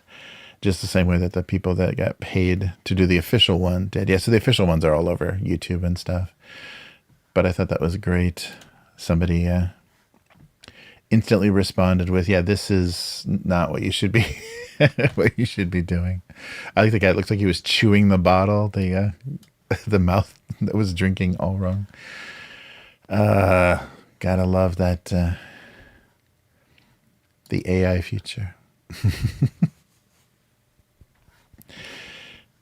All right. Yeah, so I'm really starting to be won over by AI as parody, not something you're trying to, sell to somebody or whatever, but a way that the internet can quickly comment and quickly respond to things with, very finished, looking stuff. It's not just like cut out, Photoshop-y stuff. You can respond quickly with and even like using their video and their same kind of political ads and stuff. I think it works well. You can use political ads. You can parody those easily. Although what you don't want is people, using that against each other to try to mislead people into thinking this is what they said in their ad or whatever. Yes. No, but I think other than that, we've got to stay the hell away from it, because it is that it's only that the inspiration for wanting to respond to something that actually makes that any worthwhile at all. But as far as like making things, it's ridiculous. But it makes those budgets look so much more reasonable. Okay, now it's gonna take me a second here. So let's go to the convenience store and see what's up.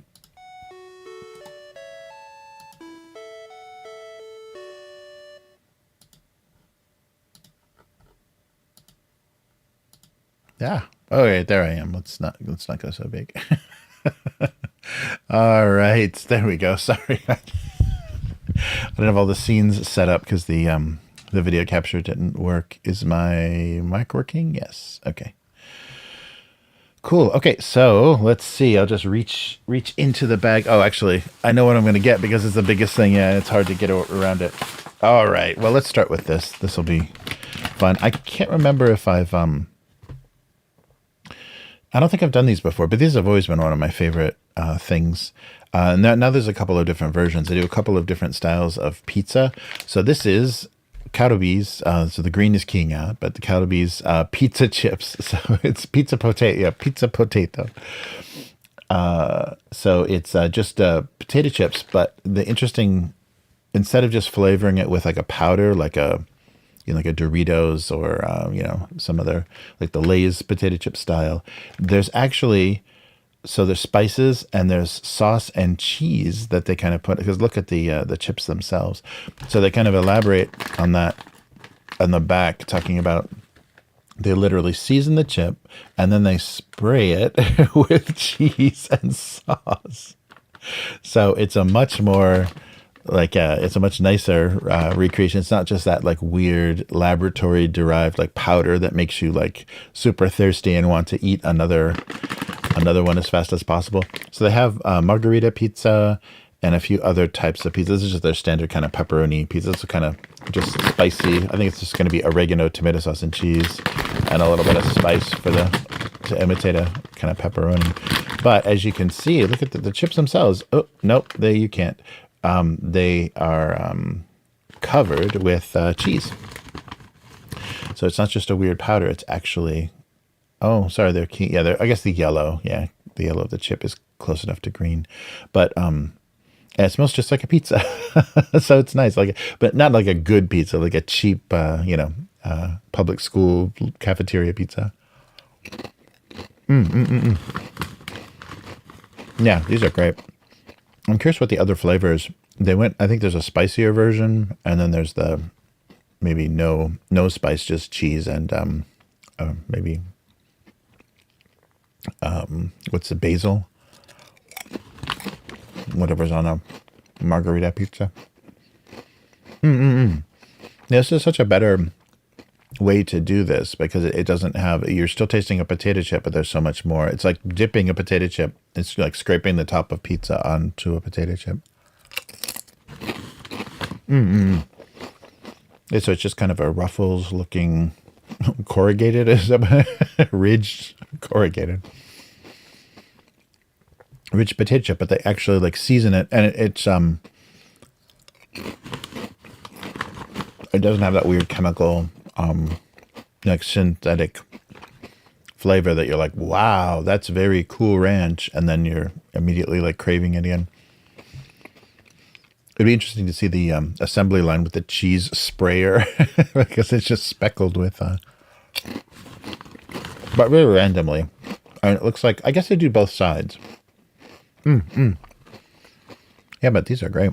Already just the potato chip itself is pretty good. It's a little bit, it's like a step above some of the other, like the potatoes they use or how they fry them or whatever is pretty nice.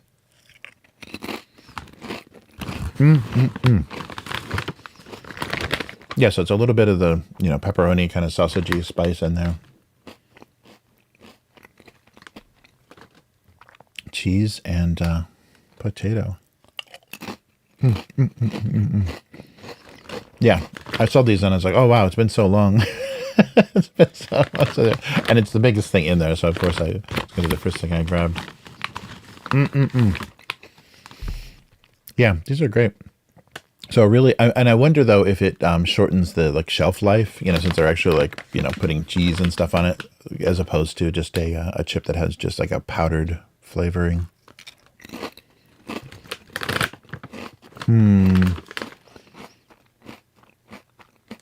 Oh yeah, no, they do, and they put an expiration, but no, it's 6 months, so yeah, not particularly short, so that's good.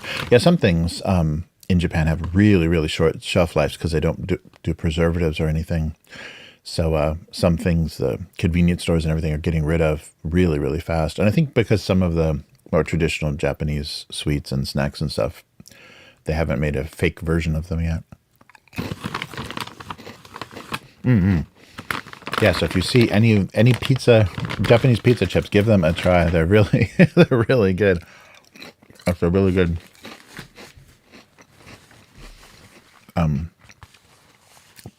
different from that kind of just only sprayed on powdery based thing. This is sprayed on cheese instead. But yeah, so they've got a few different flavors of this. It's just their standard pizza potato. Okay, how about one more before we get back to it? Maybe something sweet. Oh wait, let's do the leftover. So before I forget, leftover Halloween. Oh yeah, here we go. Oh, this is gonna key out too. Oh no. But you should be able to read it. Okay, so this is the last one from a leftover from last month. I thought we would give a try to. Oh, it's keying out, but you can still read it. Horror Brain. Some more gummy candy. And these were still left over, so I don't think they're very popular. But it's a gummy candy that looks like a brain. No. So I wonder what flavor it's going to be.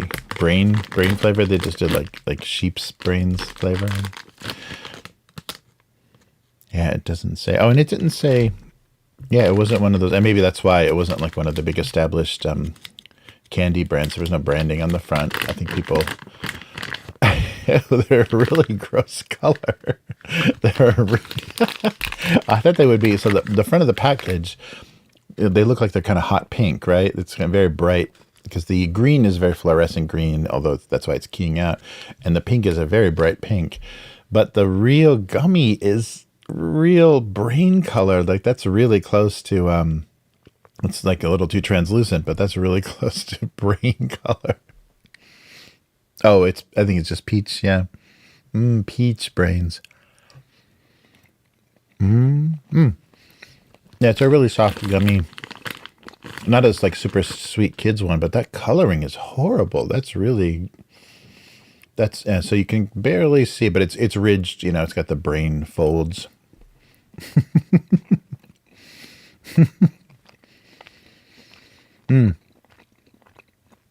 It's like one of those. Yeah, I think it's supposed to be peach. It kind of has that flavor. It's hard to tell though because they use like everything has a base of like grape juice and everything in it.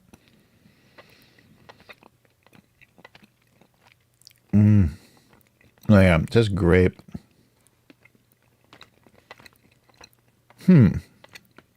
Oh, peach juice. Yeah, yeah. It's always everything, like all fruit flavors and stuff. It's always like an apple base or grape base. That's so funny. These are very odd. I can see why they didn't. I mean, if they were bright and crazy like they look on the front and more like bubblegum flavored or something, that might be a little bit more kid friendly. But these are, they're not crazy sweet or anything. And they're just kind of creepy, chewy brains. So I guess for the gross out factor.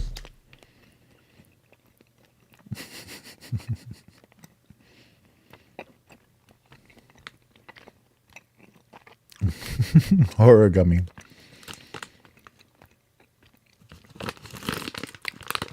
Yeah, but they taste decent. It's just like a very strange presentation, and maybe not not a brand or anything that stood out for kids. So there we go. That was the last of October. It's like the leftover Halloween candy that, you know, almost makes it to Christmas. The horror brains. Very little Japanese on the packaging too. Horror brain gummy, is that what it says? All right. So pizza chips and brain flavored gummies.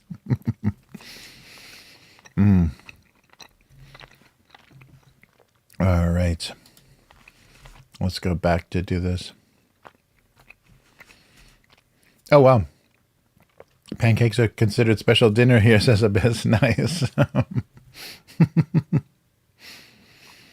Yeah, pancakes are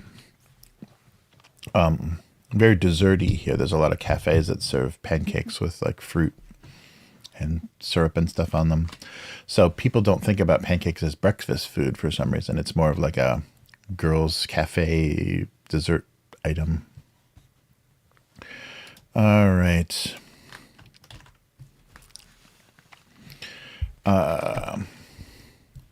Yeah, so let's just do the AI joke. So no one... Oh, I should have done, yeah, like a Coca-Cola can or something of being AI generated.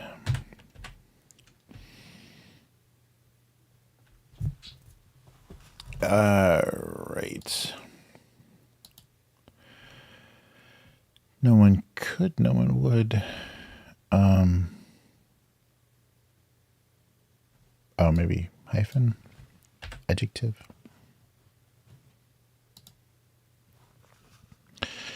No one would accuse them of being AI generated. We'll see if there's a better joke in there somewhere. All right. Turning the jellied cranberry for support was a mistake. Maybe just cranberries. Turning to the jellied cranberries for support was a mistake. Something like that. Yeah, I rarely do the action lines in the cartoon, but I think it's necessary to know how wobbly.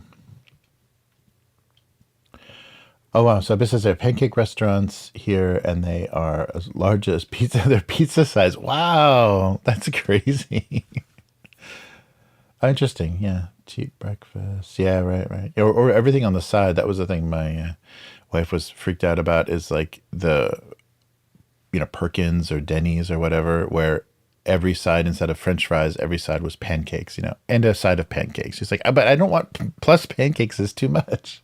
This was already too much plus pancakes. Yeah, that was very funny. Yeah, Americans don't even bat an eye. Yeah, peach is definitely the best gummy flavor, Carolina. I think you're right.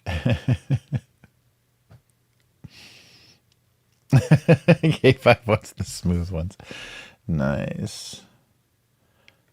Oh, well, that'd be great. Yeah, giant pancakes would be great. All right. Okay. Turning to the jellied cranberries for support was a mistake. All right. Oh, yeah.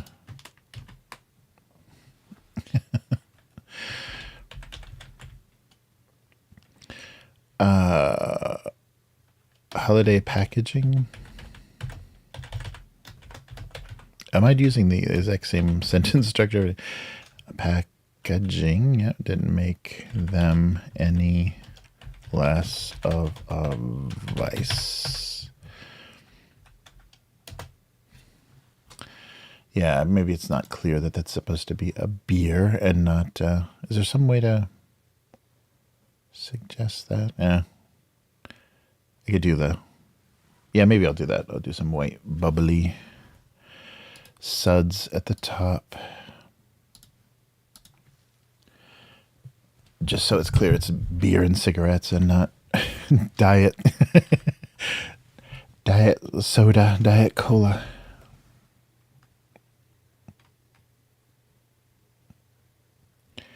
All right, so this, and then I'll kind of trace it a little bit with a...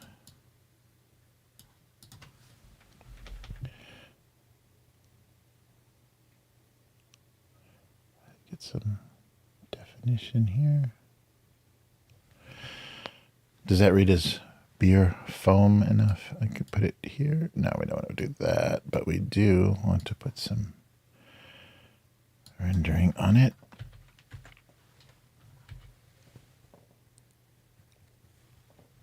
Oop. Give it some.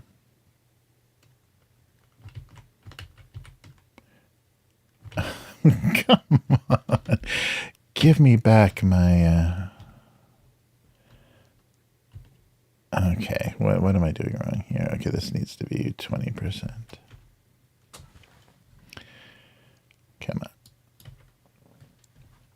on. Really not very quick today.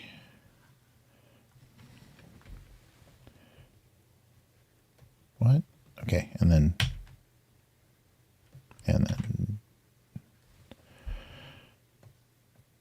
Oh.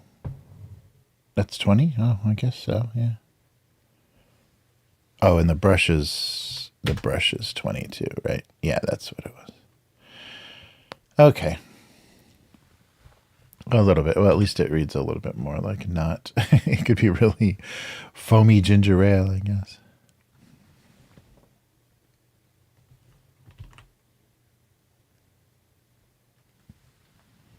All right, just for the holiday packaging didn't make them any less of a vice.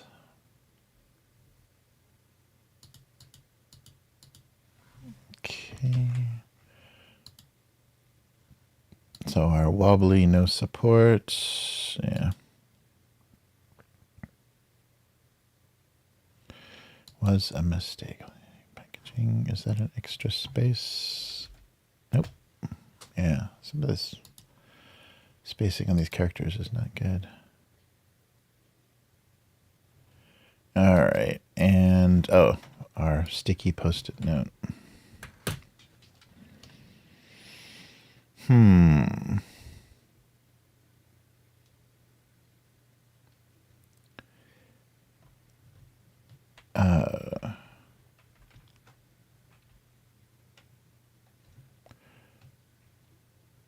Let's see, something about like a clinginess or a not being able to leave.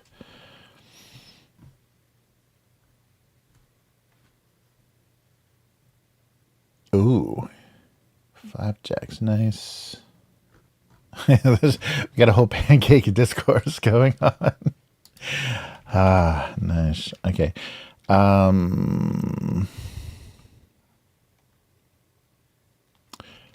So with attachment, detachment anxiety, A sticky note with, what is that called? What is that? Separation. Oh, separation anxiety. That's right. Separation. Yeah.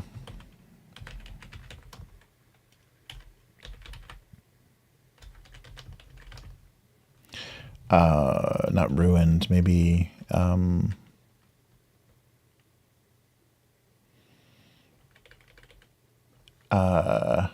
Incapacitated, interfered,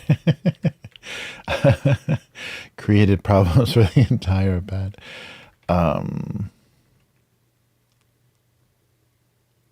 With separation anxiety, complicated note taking, or just defeated the purpose, defeated the entire pad.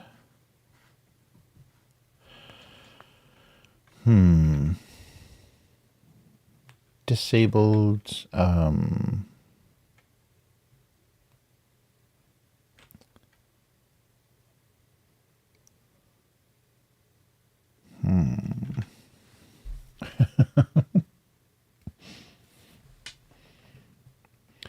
was the worst possible situation. A sticky note with separation anxiety.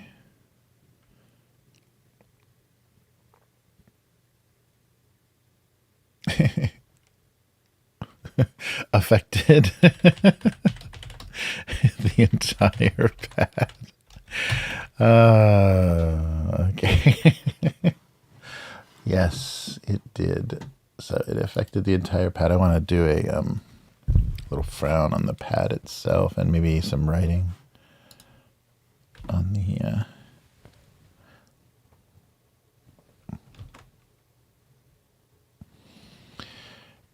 and maybe some blue writing. So somebody wrote on it and wanted to tear it off, but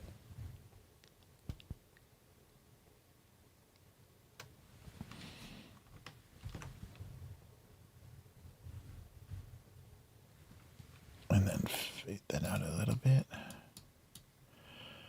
So somebody wrote a note of some consequence on there. Affected, ED. Okay, a sticky note with separation anxiety affected the entire pad. Let's run that real quick.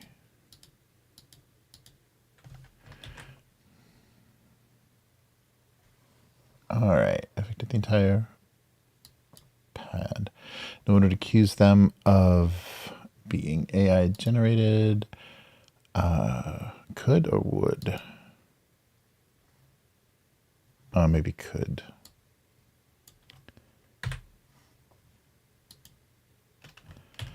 All right. Holiday packaging didn't make them any less of a vice. And turning to jellied cranberries for support was a mistake. Nice. I think we did it. All right, let me make some JPEGs real quick. And then we'll take a look at the nonsense from earlier this month.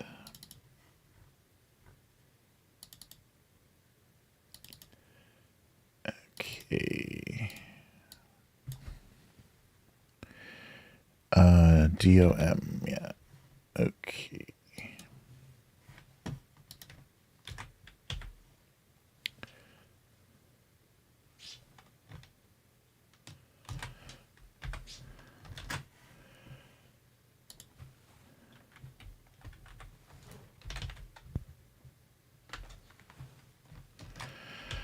All right. Yeah, I thought memes were a weird way for like the younger generations to like, you know, interact with or take in like pop culture, like not knowing the context of things, just seeing like a a face or a clip or a still image from a movie or a cartoon or whatever. But AI is going to make that even weirder. All right. Separation anxiety affected. Yeah. I think I spelled everything correctly. Wow. It's going to get even more bizarre. You only know something from like a twice removed context. Very strange. All right, let's revert. Yay. All right, so let's see what the previous stuff was like here. Oh yeah, I did a little tribute thing. So let's go to comments. Oh, I'm not here. Just a sec. Yeah, this is such a pain when the video capture doesn't work. Then any scene that it's in, hey, is lost. So I'm looking this way. No, I'm looking this way. I don't know. All right, let's just get out of the way. Get out of the way. Okay, there we go.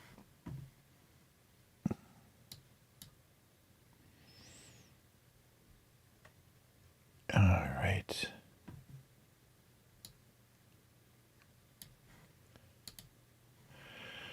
Okay, so here's the one from the 21st. So this is just a kind of a tribute to the first ever character I drew for this series was a little styrofoam cup. Smiling. A little smiling styrofoam cup, and then I realized not smiling was better, and that's what kind of, created the whole series. So turning his frown upside down made him smile. So they went right back to where they started. So he's upside down smile became a frown. Sadly, he proved to be two-faced. Nice. And what else? He'd been so happy just hanging out there with the others on the counter. All right. And then, oh, sorry. Let me, it's a whole different process. So let me do the upload thing real quick again. I forgot. I'm going to totally blank on it if I don't do it now, because it's no longer FTP, which is good and bad. All right. So everything from today. All right, back to the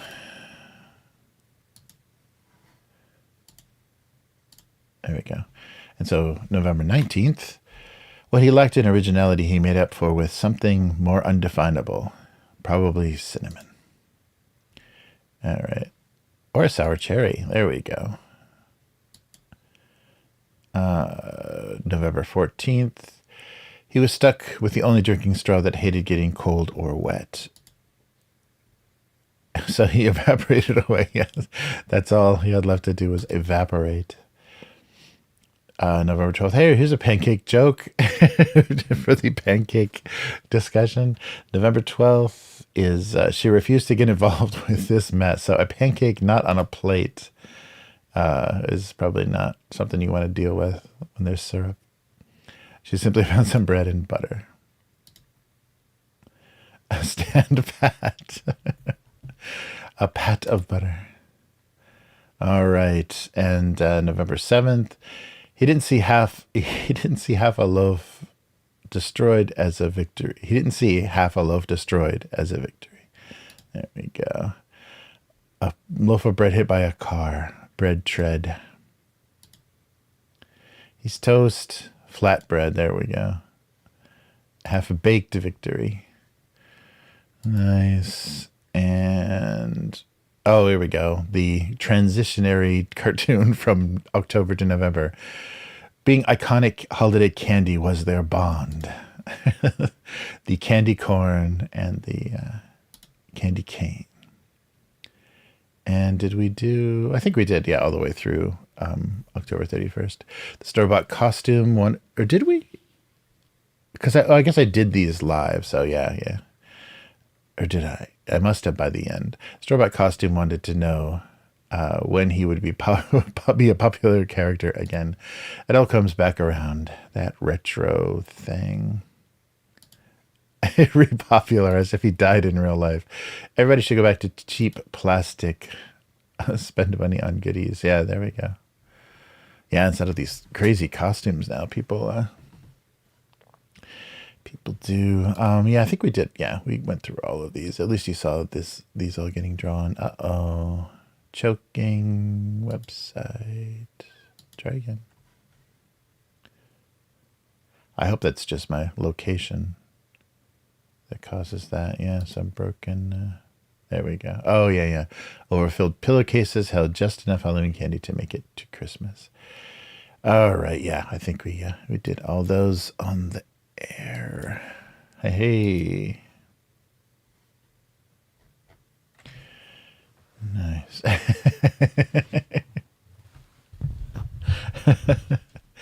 Nice. Dutch cuisine. Okay, if I says something. Oh, a sticky note with separation anxiety. Oh, premature wrinkles is good. K5. Oh, sorry, I didn't see that. Yeah, that's good. Nice. Yeah, yeah. That's perfect for the wrinkly. Yeah, it was just like somebody had obviously tried to take it off many times and it just held tight. Nice.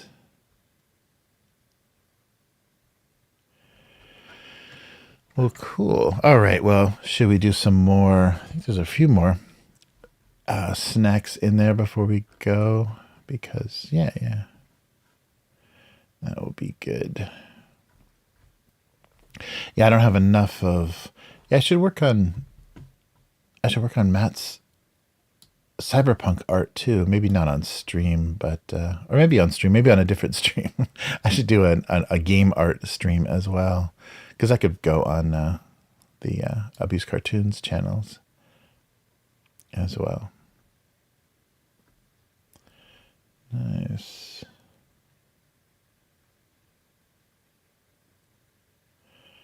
Nice. All right. Yeah, let's hop back into the convenience store and see what else I found. No, it's not just an excuse for me to eat more chips. I'm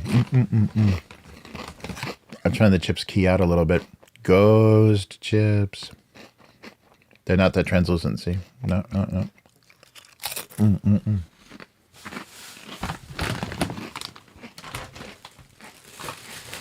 Okay. Oh, that's right.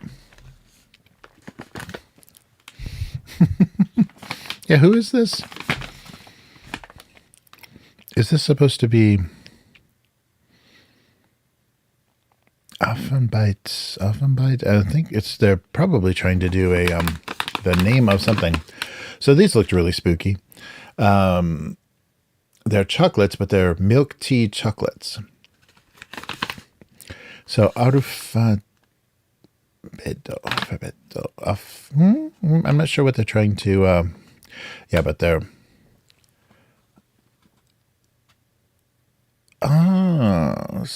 So great.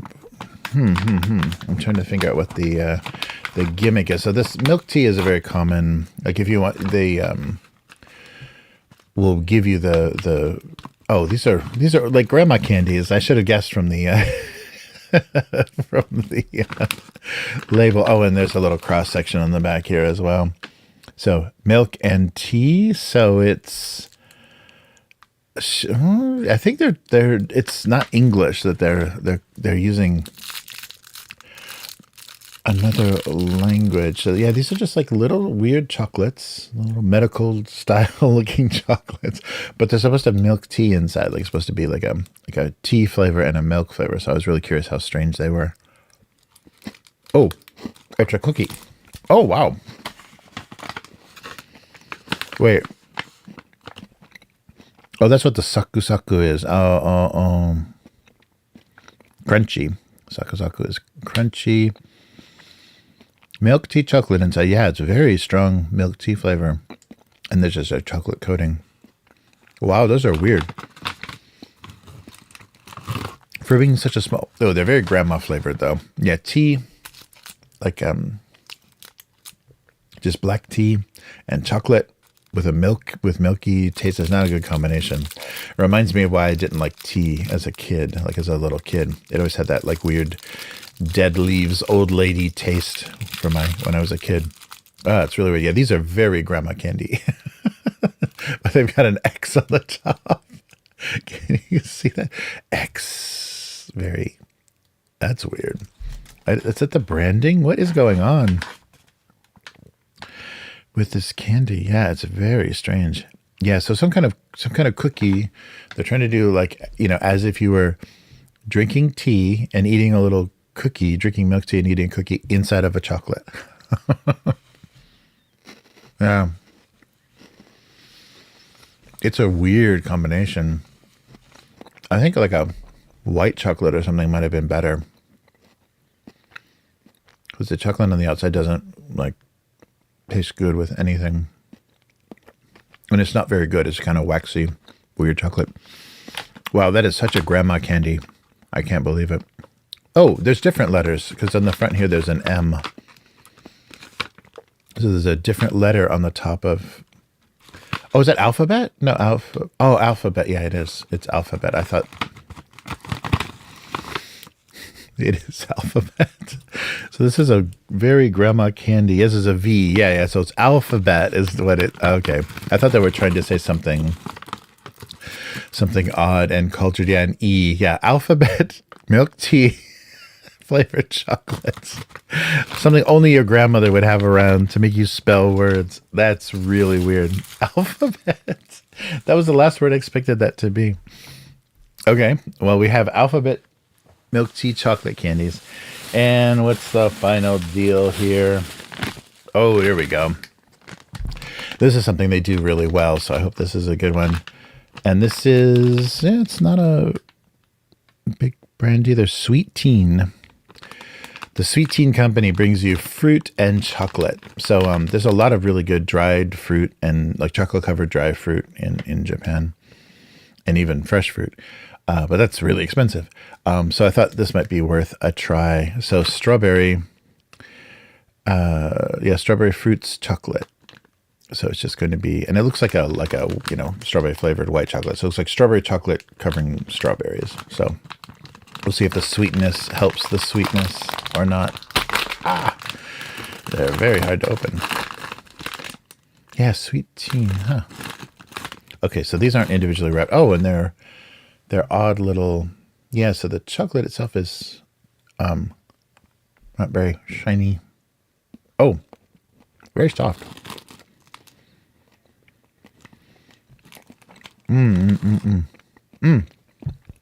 Yeah, that's just a little piece of dried strawberry inside. Chocolate itself is like white chocolate, but it is like strawberry flavored white chocolate.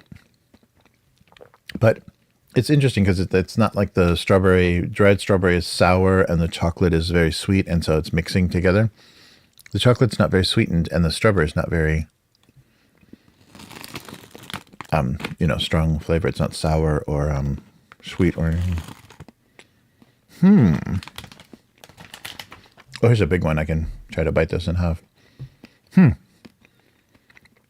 Super soft.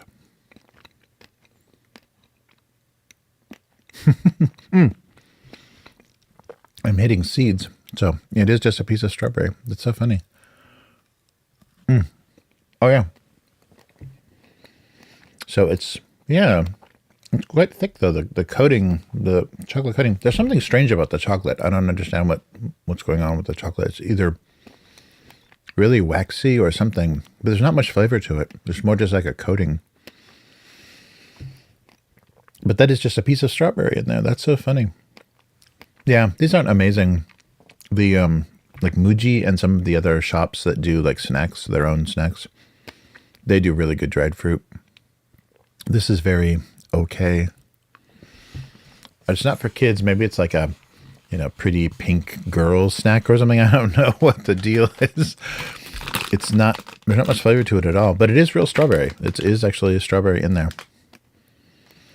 But the flavor is very minimal.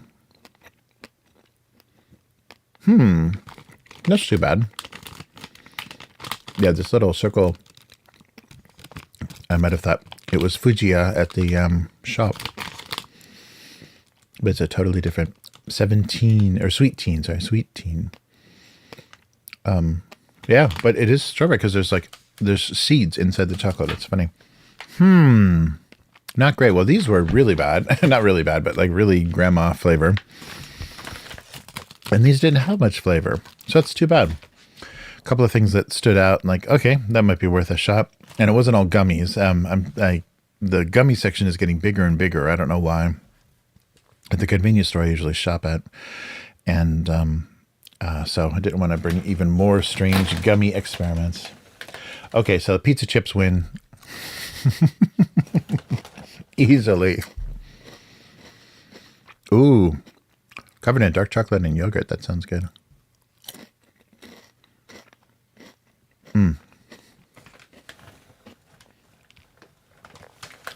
Coffee nips. Oh, yeah, that's right.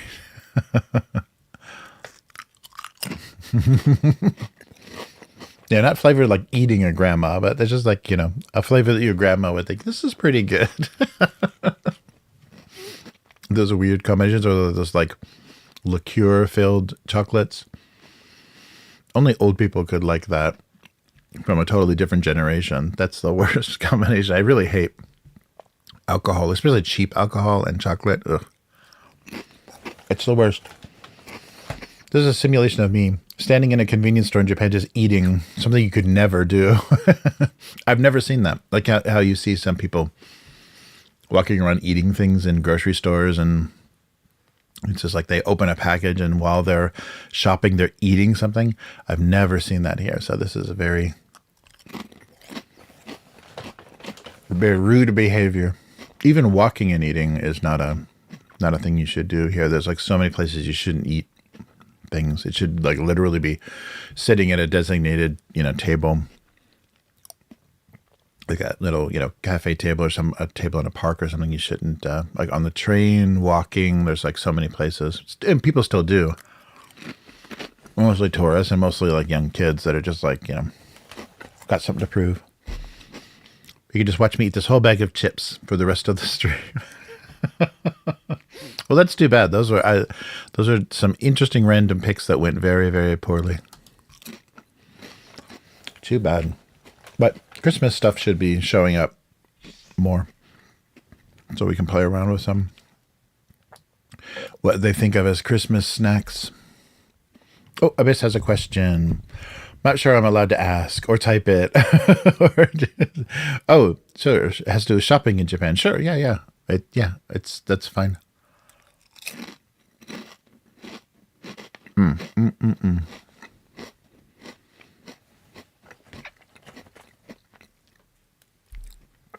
Ask away, Abyss, in the chat. That's no problem. Unless it's crazy illegal. I don't know where to get any cocaine in Japan. I haven't found a dealer. I've had people ask me that. Do you have a dealer? It's like, no, I have a residence visa. I do not have a dealer.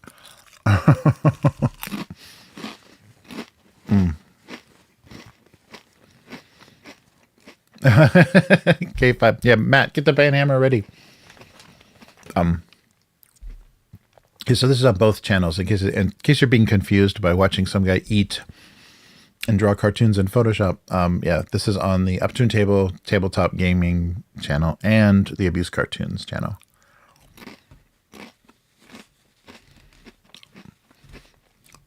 Oh, vending machines. Yeah, they're really old. So we talked about that. I had like a guest, a Japanese guest, actually one of my coworkers from the gallery. When I was doing that, we talked about that trade, the type of vending machines. And those were a thing. Not common, but there were Buruseda shops. So buru meaning bloomers, meaning the short short PE shorts that girls would wear maybe little kids too. I think little kids and girls wore those. They're kind of cut like a swimsuit. They're shorts, but they're cut more like a one-piece swimsuit. Those are bloomers. And then sailor, of course, is the sailor student uniform, the school uniforms that that girls wear. So there were stores that traded in used, because really you outgrow those. You don't really hand them down unless you have a cousin or a sibling that's really close in age. Nobody wears used uniforms. You get a new one every time, even if it's just been 4 or 5 years. And if there's no one really close in your age, you're not going to give them. And plus the schools update the uniforms and things. So you're not going to get, so people have, there's a lot of these things you had to buy from school that you don't have anything to do with. So you just get rid of. And so I think that people, if they gave them to like a used clothing store, then there would be people that would pull all of those things out. And yeah, old perverts would buy those, would, kind of traffic in, but they were like, because they were given probably to the store washed, they're not used. And I think there were, though, right, like early internet and probably, magazine and newspaper time, there were probably ads like, we buy gold kind of things. I'm sure there were people that said, we buy, sailor bloomers and sailor uniforms. So we buy your old school uniforms, because I think there are still stores that sell the uniforms. I don't think they go with the shorts, the athletic shorts, and even the panties, but that was a connection. The panties thing kind of was an offshoot of that.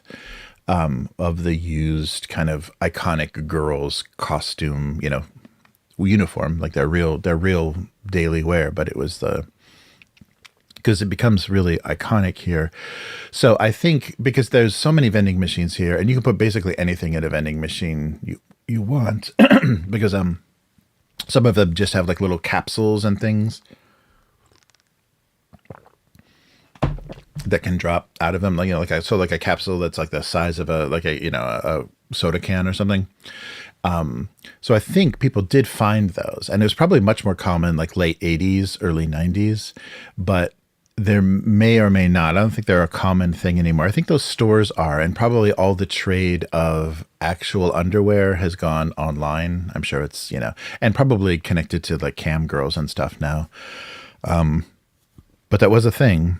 It's just got, because it's so weird, it got exaggerated. But there are strange things like egg vending machines in Japan. Stuff that you're just like, are you serious? Like you get like, it's just like an automat. You put in your money and there's a little door and you open and you just get a basket of eggs. And so it's like, okay, that seems really dangerous, because as a kid, I would just buy baskets of eggs and throw them at cars. I mean, that would be the first thing I would think to do. But that was a thing, not widespread, like not on every corner, but you still see weird, like there are, the gacha gacha or the gachapon machines, the Japanese capsule toy machines. You do see sometimes these random machines that have been, custom made. They're not like distributed by Bandai or anything, but they're custom made that have all black capsules in them, and inside, and it just says like erotic, selection or erotic toy or whatever. So it's just kind of some kind of like sexual thing or joke or something, but you don't have any idea what it is. It's just only kanji written in that scare font kind of, crazy style. And, it'll just be all blacked out, like, adults, vending machine stuff. So I don't think any of that is underwear either, but it is like weird. There's still like weird random stuff around there. I don't go to Tokyo as often. So there may be, especially now that the tourists, I can imagine like it's like a self-fulfilling prophecy, like the rumor or the legend of those underwear vending machines existing in Japan has made them actually exist more, because tourists would look for those. So I'm sure someone has thought of that. It's like, oh, that is a like an urban legend or whatever in Japan. So they might exist now, but only because people are looking for them, if that makes any sense. And who knows what's even in there. But they because the adult, that's the strange thing about adult stuff in Japan, is it's very mixed in. Like all the video stores had the little swinging saloon doors to the over 18 section. So they had the adult video section to every video store. And so a lot of the, hobby goods and the character goods, kind of like the, anime stuff and everything. If it's a building that has many floors, the higher you go up, eventually you're going to hit the adult, floor of the shop. So they're kind of all mixed in there. So if you don't know that and you just kind of, let's see what's on the next floor. Let's see what's on the next floor. Eventually you get to the porn section of every building. And that's a little weird, but that means the stuff is much more mixed in. Like it's not as segregated. I don't think they would let kids, like it's strictly 18, so they won't let kids hang out on those floors. But it's in an area where kids probably are looking for their, anime clear files or whatever. Yes, I really do think, I bet now you could find them, but it's only because people think that they're here. It's like that time travel story, that bootstrap time travel thing. It's like, wait a minute, this only exists because you went back into the future you went to the future to create it. And it, so it's this like weird thing that it created itself. So, I've never seen them. I've seen a lot of weird vending machines, but I've never seen specifically that before. But sometimes in the narrow buildings that have, they almost look like fire escapes, but the stairs, if there's no elevator, they just have a series of stairs and landings that go up to every floor. And sometimes they'll stick weird vending machines on those floors. And they're just kind of like, near shops. They're not near like sex clubs or, as far as maybe they are, I don't know. They're not near sex clubs or in like any weird location. They're usually near shops that sell just like, weird figures and, the weird plastic statues and stuff. But I don't know anybody that was into anything like that, or even, maybe nobody talks about it, but anybody that ever was looking for stuff like that. So I don't know if they ever found it. But I know back in the 80s and 90s that shops selling girls' school uniforms was a thing. And probably now it's more for cosplay or even like, cross-dressing kind of stuff. Because the uniforms are really well made. They're super expensive when you have to buy them for your kid. They're super expensive and they're really well made. So it's a shame to just throw them out. So a lot of people want to, recycle them. So they, sell them to shops or just give them to shops. But then that started the trade of, because every school has a different style of uniform. So you identify. And if you have a memory, like you had a crush on a girl that went to this school and she never talked to you, I'm sure some guy would buy that uniform just to, I don't know, do whatever with it. But it's a funny thing. But that kind of arrested development of like fixation with junior high school and high school. And so then everything, all the signifiers and the visual stuff from there. So school uniforms and, PE suits and the school swimsuits and stuff. Like that's where especially adolescent boys, that's where their sexuality forms. And I think kind of freezes at 15 in a lot of people's cases here. So those things become so iconic and so fetishized, the things that they remember. They first saw a girl's developing figure and she was wearing this, swimsuit. And so they get so locked in there. And you see that in anime and stuff too. The scene with the guy with the bloody nose just bursting with the blood because it's his first kind of like, oh my God, experience. But some people really stay locked into that. So they can, just the way they resell you your childhood, they can resell you the first exciting thing you ever saw in your life as a, junior high school kid.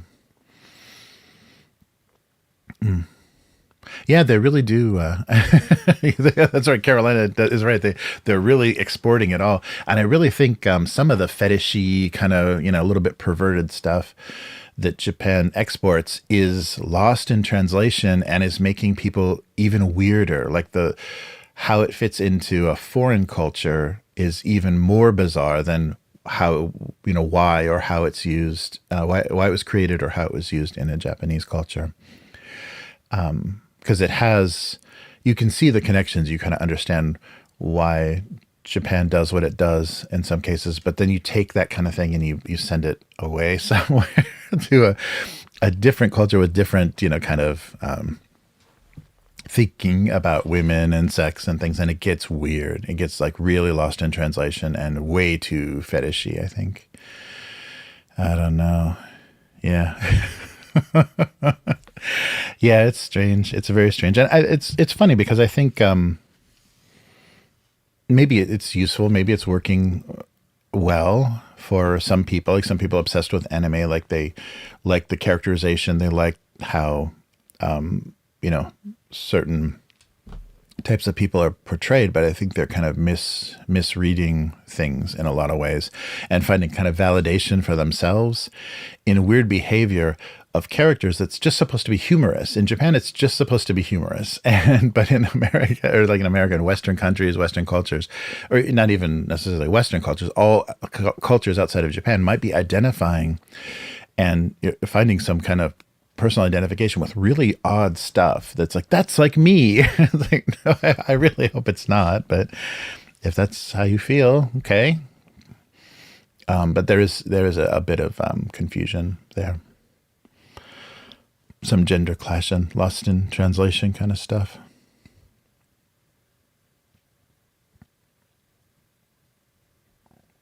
Oh yeah, that I've only seen that in movies, like in the yeah, I've seen that in a lot of like TV series and movies did that, and I've heard a couple of things about that. That teeth. I think this was like a weird Western speculation, but that teeth are the only bone you can see of, of the human skeleton. And so the desire to cover that, I don't know if that's specifically Japanese or if it was all cultures that do something to teeth, cover teeth, but that it reminds you of death. Because especially with cremation, you interact with bones a lot more. So it reminds people of death. But the other thing that I heard is rich people, wealthier people, would put that black thing on their teeth, and it would totally prevent like rotten teeth. Like it would help eliminate like tooth decay and things. So it was a fashionable thing, or it was like a health thing. But I've seen that portrayed in, and it's usually like older, wealthier women in Japanese TV dramas and movies and things. But I didn't read up about it enough, but I heard a weird interpretation that it was the same way that Japanese don't put their chopsticks like straight, like stick them straight up in the middle of a rice bowl because it looks like the incense for prayer. That they, the things that remind you of death, and those things are kind of taboo or avoided. So the number 4 in Japanese can be pronounced shi, and shi is also the word for death. So sometimes you won't have a fourth floor, or you won't have, they'll skip number 4 in some situations, or in a context where you'd be kind of sensitive to somebody saying the word death, you would never say. So usually it's yon for 4, but then in certain contexts you say shi, and you don't want to say that. And so all the foreigners, I would bet all of the foreigners that get their, randomly generated cell phone numbers, because you're allowed to, they generate a cell phone number and you can say, no, I don't want that one because it might have some unlucky numbers. I'm sure all the foreigners are just given numbers with lots of 4s in them, because my cell phone number has a lot of 4s in it, and because Japanese don't want that. So it's very funny.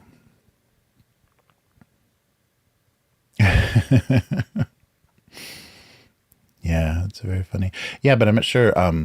I should read out, or just at least ask some people that may have more knowledge of it, because I'm not sure how reliable the internet is. But about that, so I've heard a couple of different things about the blackened teeth.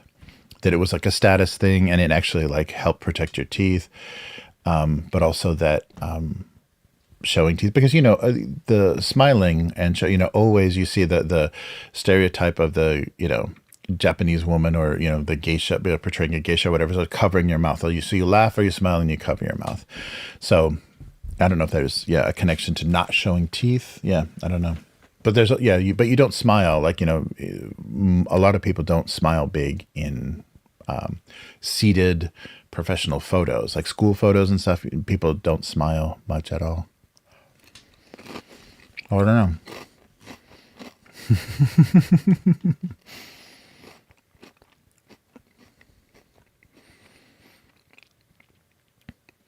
Oh, sorry. Explain the foot fetish next. Yeah, I think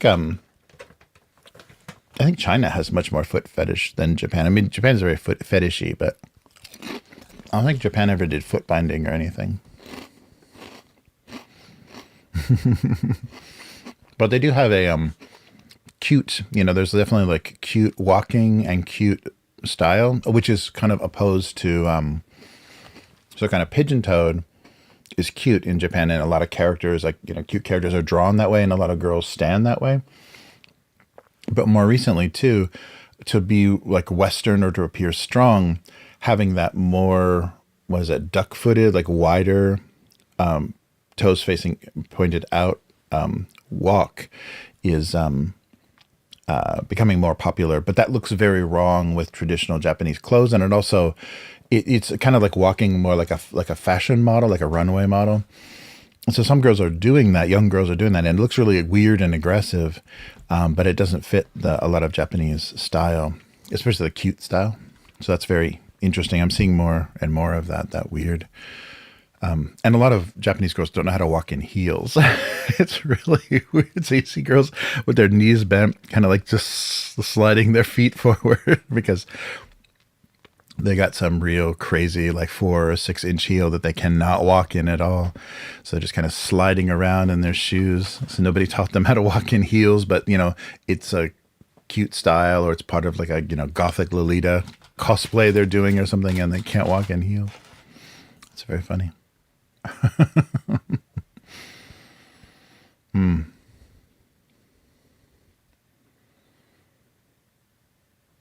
Ah, yeah, yeah. No, that makes sense, Matt. Yeah, so I wonder if that, yeah, the blackening the teeth, either your teeth were wrecked and so you wanted to cover up how rotted out they were, or you wanted some protection from rotten teeth. Yeah, yeah, but I've seen that. I've seen that a bit. Mm.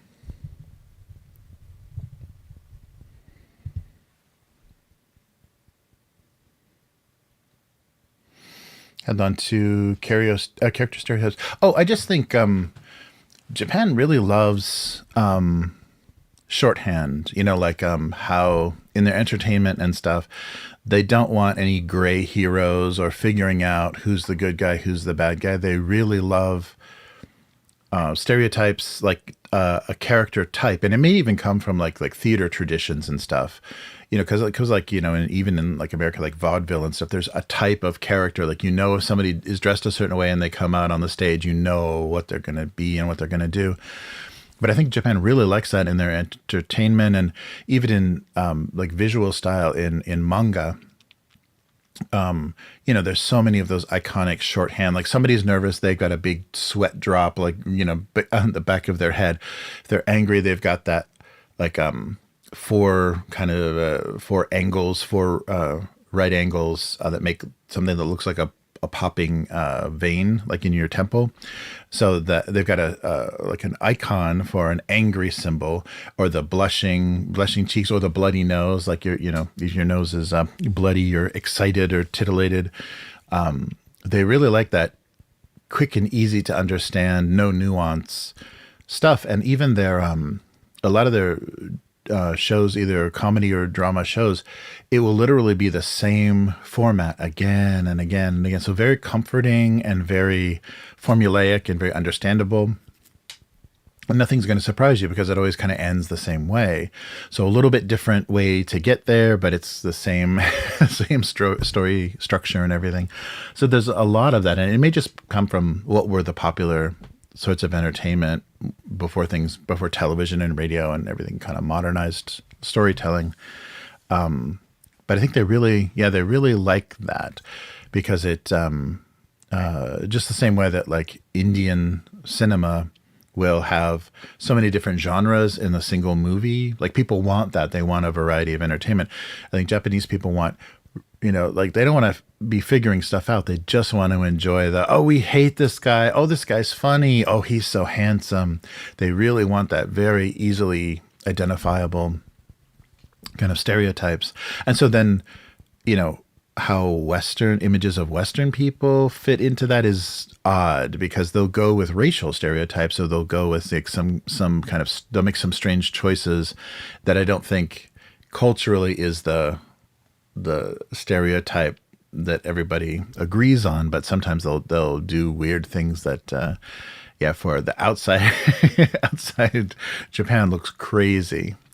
But yeah, they really like that no guessing kind of entertainment, and I think it comes from like a love of like melodrama, and a lot of the theater traditions here are, oh, here comes the old woman, and she's identified. You know, you've even seen that with the kind of iconic theater masks of the different characters. You know, this is this type of character, and they sing this song, and they do this.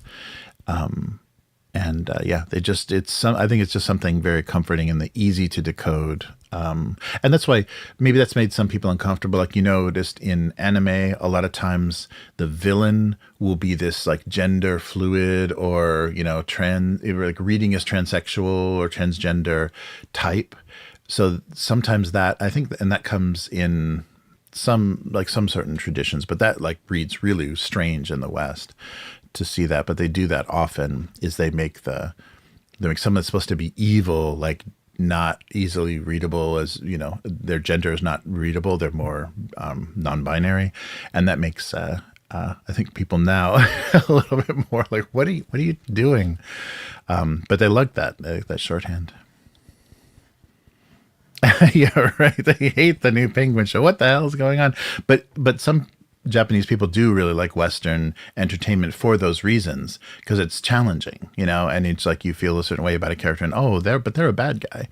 But I don't think that's the case of, you know, it's just kind of very general mass entertainment, and the origins of it. I think there's a lot more, you know, complicated stuff, like Death Note and stuff is those kind of ideas are morally complicated stories without kind of stereotypical characters, where someone, you know, is given the ability to kill anybody they want, and so does that make them a villain or not? Or so they have some, you know, interesting storylines like that. Oh yeah. Eights. Chinese love eights. Yeah, it's fun. Yeah, it's a lot of crazy stuff, and it's really weird how it gets exported, and why it's popular. And so it's funny, I heard that some people are buying old schools. So some schools in Japan, the populations in some like rural areas are getting so low that they have that they can just put everybody kind of in one building. So they have these empty schools, and there's no motivation. The land's not particularly valuable. There's no money to really knock it down and do something else with it. So some people are buying these schools and doing like for tourists and doing like a Japanese like school experience. I don't know, like what would it be? Like a colonial Williamsburg kind of experience, where, you know, you get to wear the school uniform, and you get to sit in the classroom, and like, you know, you can kind of simulate what it would be like to be in a Japanese school for tourists, because the uniform and the school buildings, and even the school chimes, the bell between classes and stuff is so iconic because of anime, that when people go to Japan, that, you know, they want to experience ninja or Edo period kind of Japan, and they also want to experience school Japan. So I have heard, I don't know where they're located, but I've heard some people are doing that. I don't know if it's companies or individuals are trying to make a business out of like a school experience, so tourists can come and like be a Japanese high school kid. I don't know. It's odd. But yeah, it's a interesting use of kind of dying, the areas that are kind of dying in school. But it is so weird that I noticed that when I first was in a Japanese public school. It's like, oh, this is all so familiar to me. I've never been here before, but it's so familiar how they name the classes, how everything looks, the wood floors, the shoe boxes, everything from anime, you know, from watching anime. And movies and stuff too. They are obsessed with that, era of life. Yeah, and I guess because it's such a shared experience too. It looks the same. It's looked like Japanese schools have looked the same it's probably since the war. So, like 75, 80 years, they have looked very similar, because you even see pre-war Japan and the school uniforms and the buildings, they don't look much different than now. So it is this like shared social experience that everyone in Japan goes through. And so of course it's going to make it into their pop culture, because it's a very, very, standardized way that everyone is educated. It's funny. Oh yeah, Matt saying that the stereotype thing is from Japan being culturally homogenous. The more they open up, the more they're breaking those cliches. And oh yeah. The more they open up, the more breaking of those cliches in entertainment you'll see. Yeah. Well, I think that's true. That's a very good point, because there was a weird sameness. So that's what makes, and that's partially, I think, what makes the kind of pervert thing, the fetishizing kind of pervert thing, more intense too, because like all the girls in your class look relatively the same. They have the same hair, the same eye color. They may style the hair a little differently or whatever, the same skin color, like the features are very similar. So you really focus on the tiny differences, like every little tiny difference is so, there is something that guys obsess over a lot more. And like, skin quality and stuff is really, really, that's like for guys, that's the most important thing. Not eyes, not legs, no body part, skin. Like, what? That was really interesting for me. It's like guys obsessed with the quality of a girl's skin. Yeah.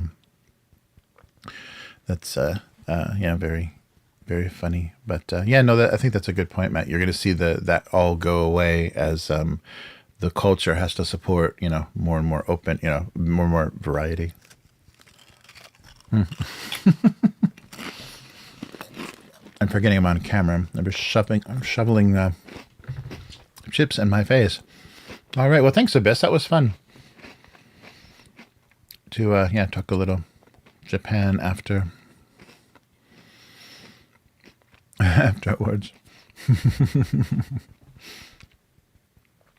But interesting. No more art. So we have to, what's the structure? It's drawing and snacks and candy, and then Abyss asks Japanese questions. Yeah, it's funny. But I think that, everyone being so similar does create a lot of, and also creates weird ways that people want to differentiate themselves. You see a lot of blonde Japanese now, because as soon as they get out of school, they can do whatever they want with their fashion, and they often bleach their hair. Yeah. Oh, yeah. Right. Yeah, and that's the thing you see. So a lot of, the first time I saw a photo of this outside of a beauty salon, like kind of an esthetician kind of beauty treatment salon, I saw a girl laying back, under a towel with a straight razor being drawn across her cheek, and it looked like a horror movie. It looked horror. I mean, it wasn't lit like that, but it looked like something from a horror movie. Like she didn't know the person was holding a straight razor, but because of makeup styles, and especially like the heavy, like a Maiko and geisha, the makeup that they wear, they're trying to look like porcelain. They're trying to make their skin look like porcelain.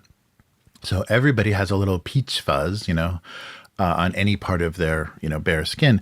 So it doesn't take makeup as well as it would. So most commonly on your wedding day, but some other times, like some big occasions and stuff, girls will have their face shaved just so any of those little hairs are gone and your skin will be as smooth as possible.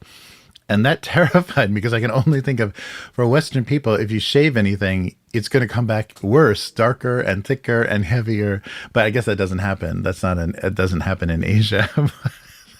Seeing the girls having their faces shaved, because they don't have hairy faces. Like there's very little, very hairless people.